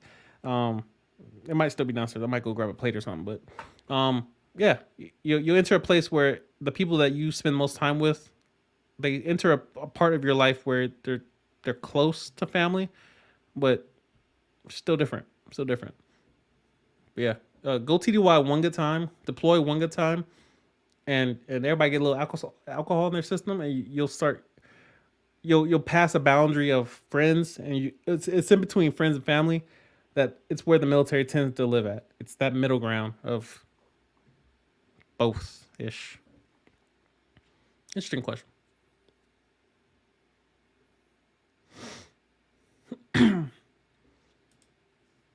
Appreciate you, Lopez. Appreciate you. Sergeant Byrne asks, how difficult would you say it is to obtain an associate's degree during a 4-year enlistment? I don't think it's difficult. I haven't done it.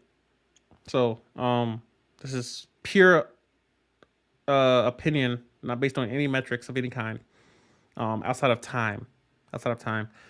Time, depending on your career field, in most cases, in the majority of career fields, in the majority of cases, you will have enough time to go to school while you're in the military, while you're active duty. I made a video on this. In most cases, you have enough time. Discipline is the issue here. Discipline and the amount of time you give to certain tasks in light of your job, in light of having a personal life, in light of having fun. You have 24 hours in a day, so you can fit a lot in 24 hours. But how efficiently can you do this over time in the span of 4 years? That seems to be the issue. Now with the military, you can take one class at a time. You can take 2 classes, 3 classes.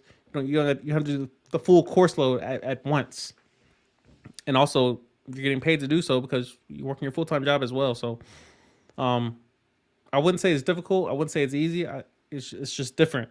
It depends on the person and their mindset and their willingness to pursue something. That's really what it comes down to. Question. Chief Sosa, I see you. So I'm in tech school right now. Just failed my first block test. I have ADHD, so I have trouble paying attention in class. My main priority is to max my productivity. Do you have any tips?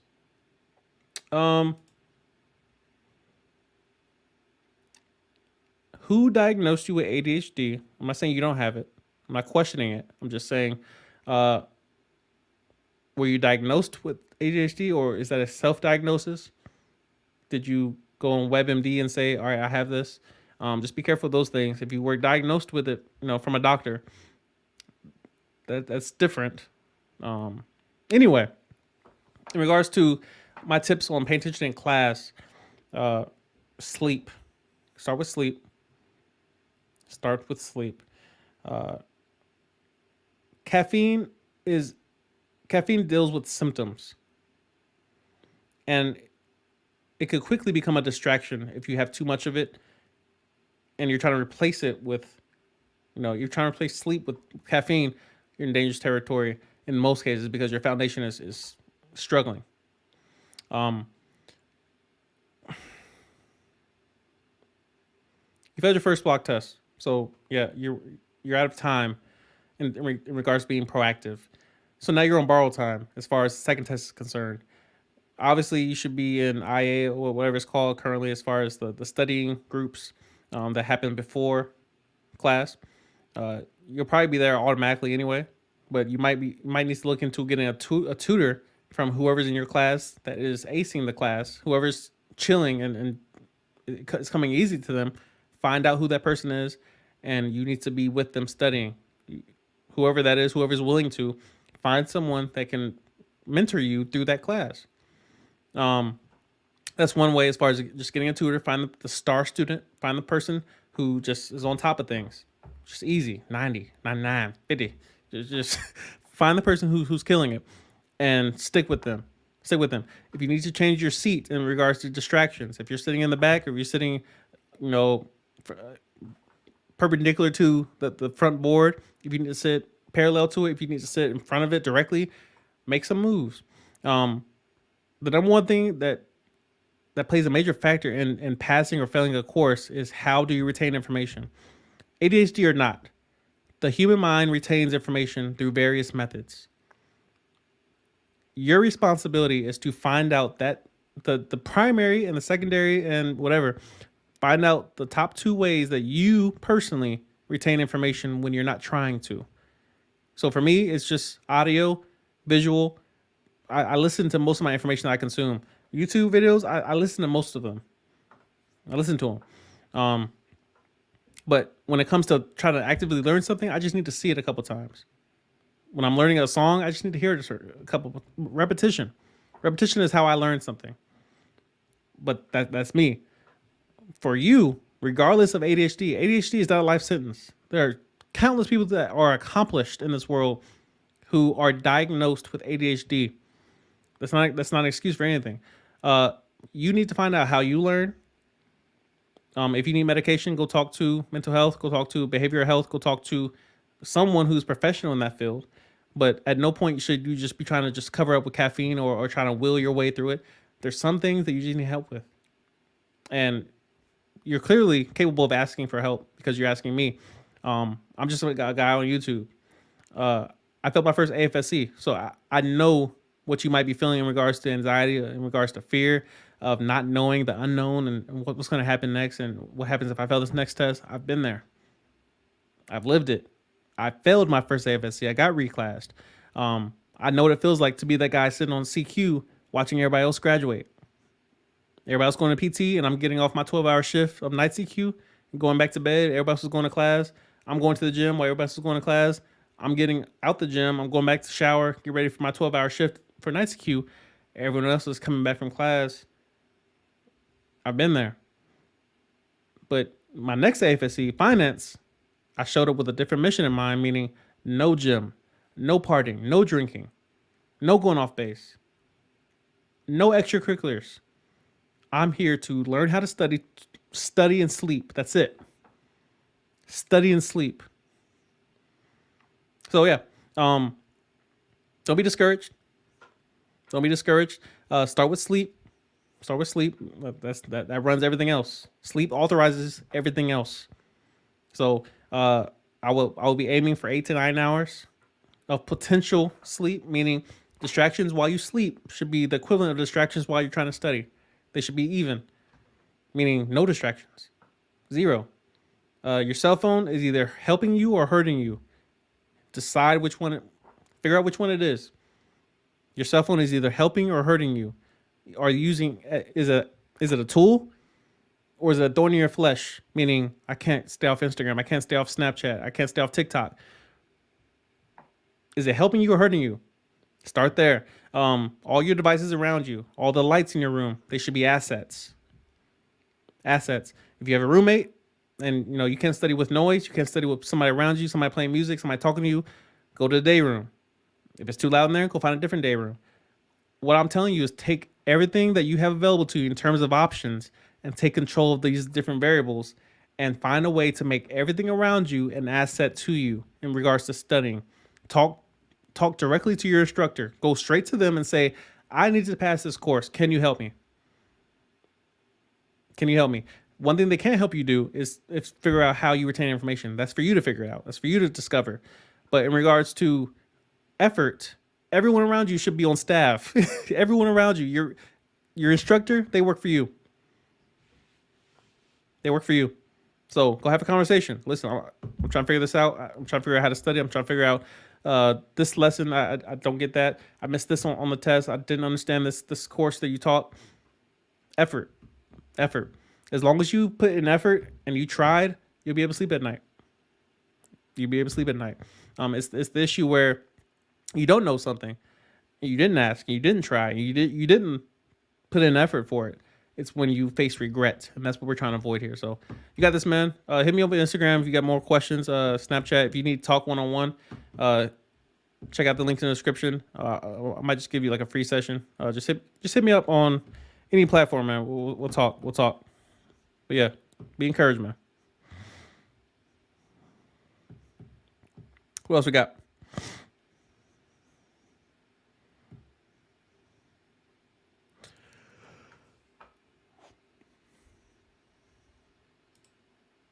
Yeah, you got this, man. You got this. Hard work. Hard work doesn't always have to be hard. Sometimes it's just making some adjustments, course correction. Sometimes you got to just tweak a few little things and realize, all right, maybe it's not hard. Maybe I just need to study differently. Study differently. So you got that, man.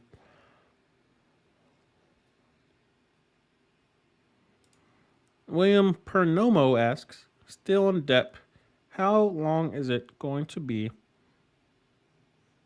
to ship to BMT? I only have 2 jobs on my list. I'm not sure how that's possible. Having only 2 jobs on your list. I would fill that job list up with other jobs. You might have to at some point anyway. I don't know.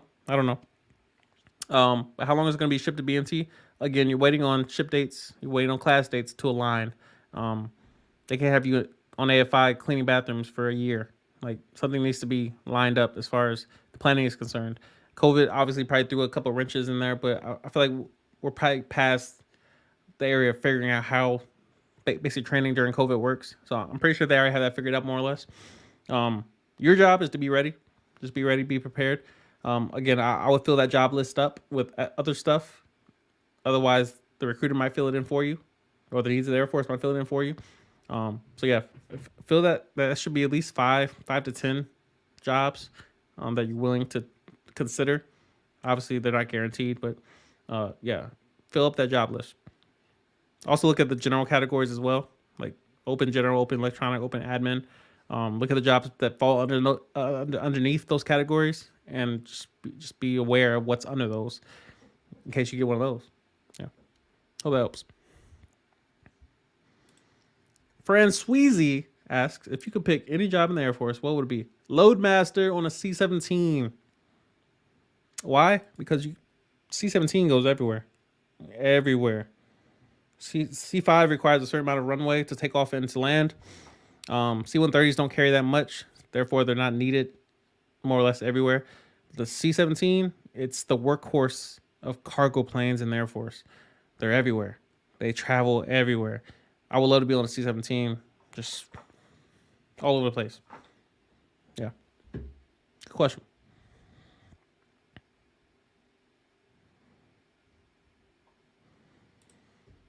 Killed Cam asks, have you met any PJs and or have any advice for people interested in enlisting for special operations?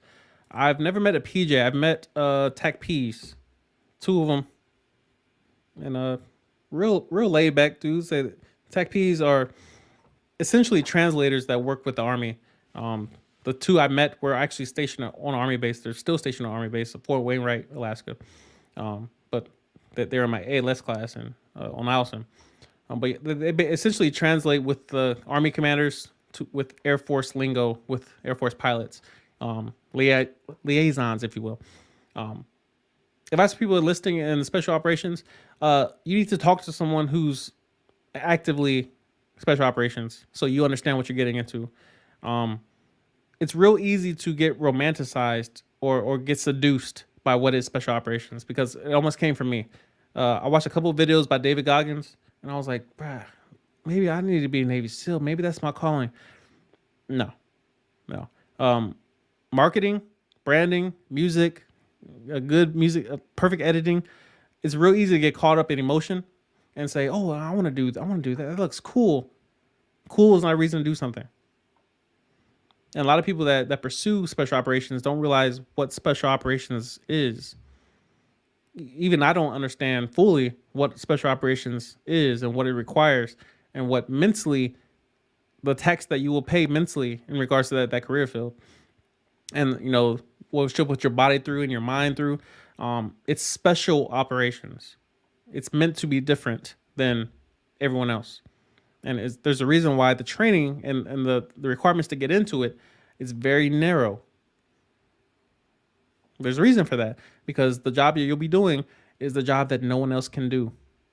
And so just keep those in mind. Again, talk to someone who is actively or has formerly been in that career field that you're trying to get into, that can truthfully advise you, this is what I did. This is how it affected me. This is why I regret, or I'm glad I did it, or why I loved it, or how I'm different than you, and why you might like it, why you might dislike it. Find somebody who's been that tip of the spear versus me, who, you know, I saw a video about it and listened to, you know, Jocko Willink's podcast, and yeah, find somebody who's close to it. Hope that helps.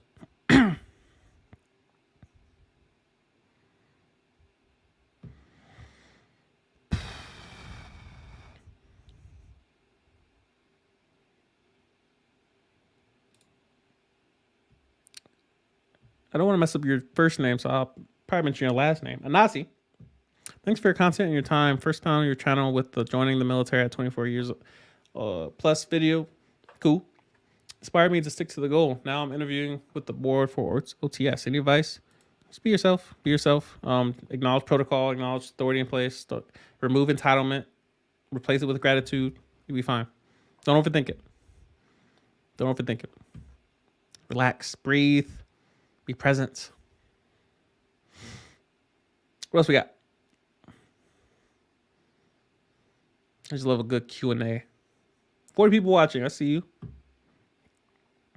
If you're so inclined, the like button might need a little bit of love, but no requirements, no pressure. Anyway, what else we got? Sam Anderson, I see you. 338 Keesler, bro. You down there suffering, bro? Or ma'am, I'm not sure. Hey, bro, I'm in 338 Keesler, like you were. Was it Dark Knights? 3. Yeah, I can't remember the chant, whatever it was. How you like Alaska? Hoping I get overseas. Alaska is different. Alaska is different. It's been interesting. Interesting year. What in the world?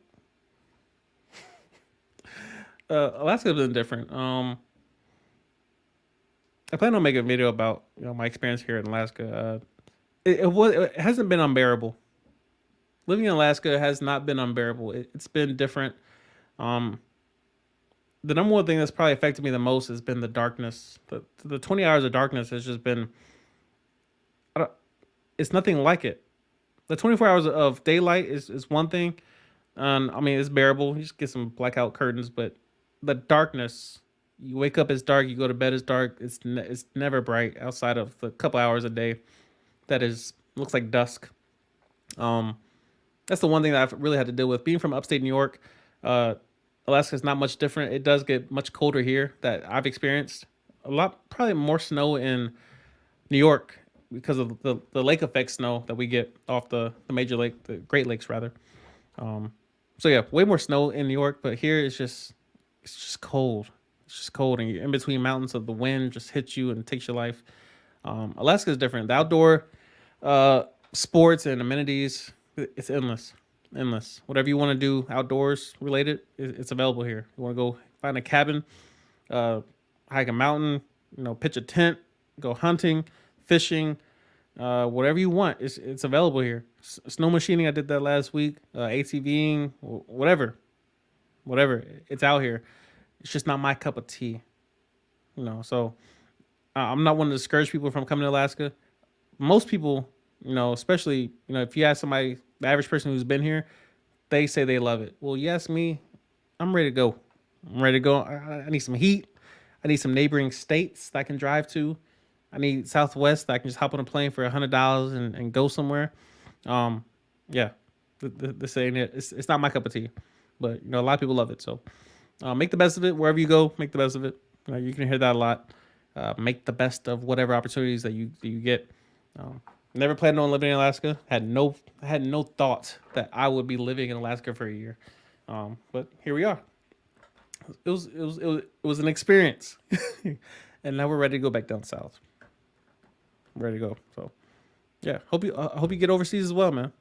Hope you get overseas. Let me know where you go.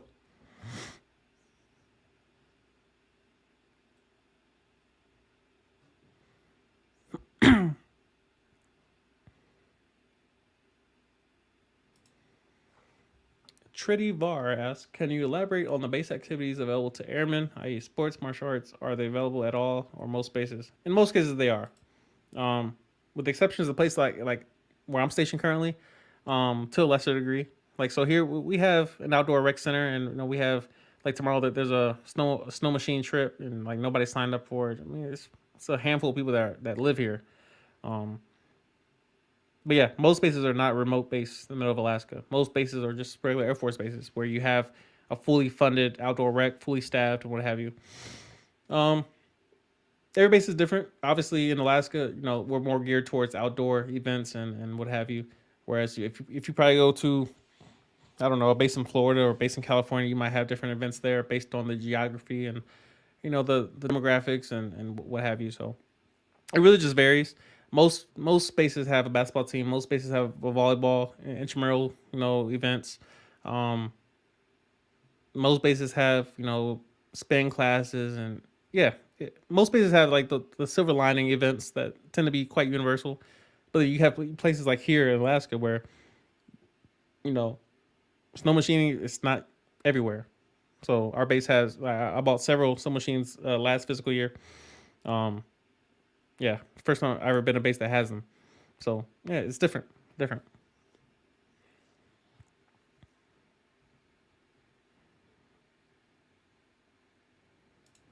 Victor Gonzalez says, "Do you do loving kindness meditation?" Never heard of it.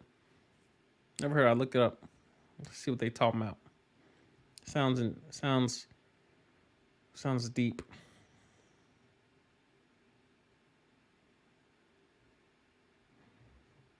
What else we got? What kind of candle is that? What is the scent? I believe it's.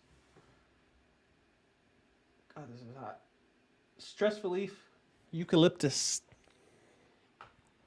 Stress relief, eucalyptus. Smells comforting and refreshing, like a shower.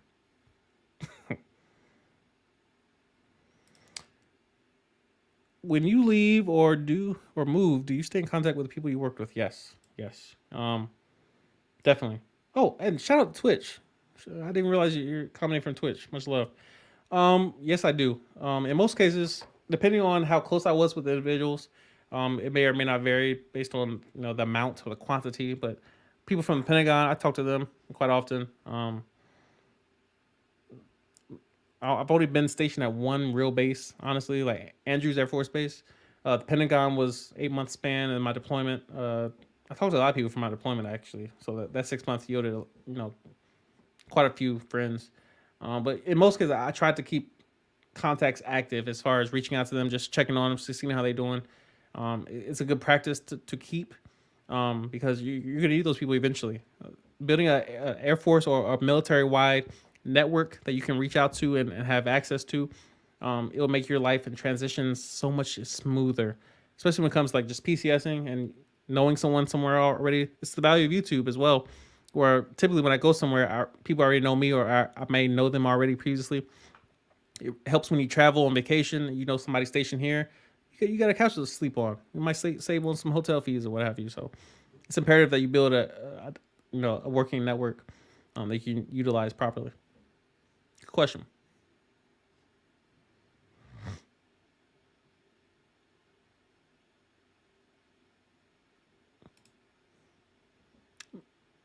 Keanu asks, "Hi, I'm currently a junior in college, looking forward to joining the Air Force with a bachelor's. I want to do OTS, but I don't think I'm qualified enough. Would enlisted be a better option than to pursue officer?" Um, Again, whenever I hear questions about officer, well, not officer, but whenever I hear questions about people who are currently in college, I ask the question, who is paying for that college? If it's you need to go officer to get a return on investment for that college.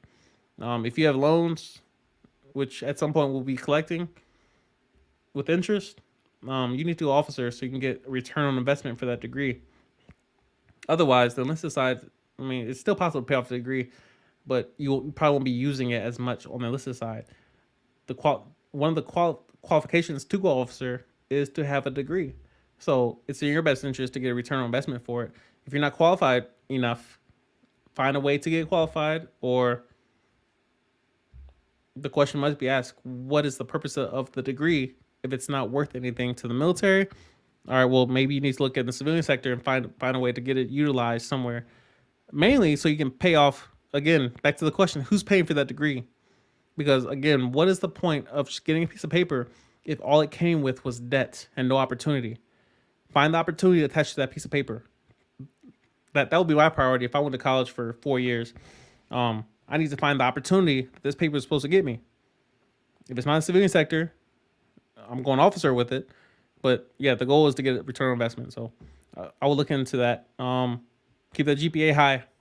Remain competitive.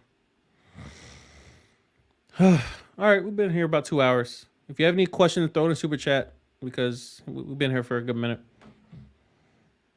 But yeah, hope I was able to provide some value here. Hope I was able to get some thoughts and some answers out there into the ethos, into the populace, that you might evolve and improve, self-assess, what have you. So this has been good. It's been good. It's Friday night. I'm about to relax, blow these candles out, make me some dinner. I think the defect's still open. Defect is still open. So we better go break some bread as well. But yeah, sorry to everyone who did not get their question asked. Show up to the live stream earlier, as in click the bell. I'm like, you do what you want. But yeah, appreciate everyone's support. Appreciate you watching. I will see y'all next video.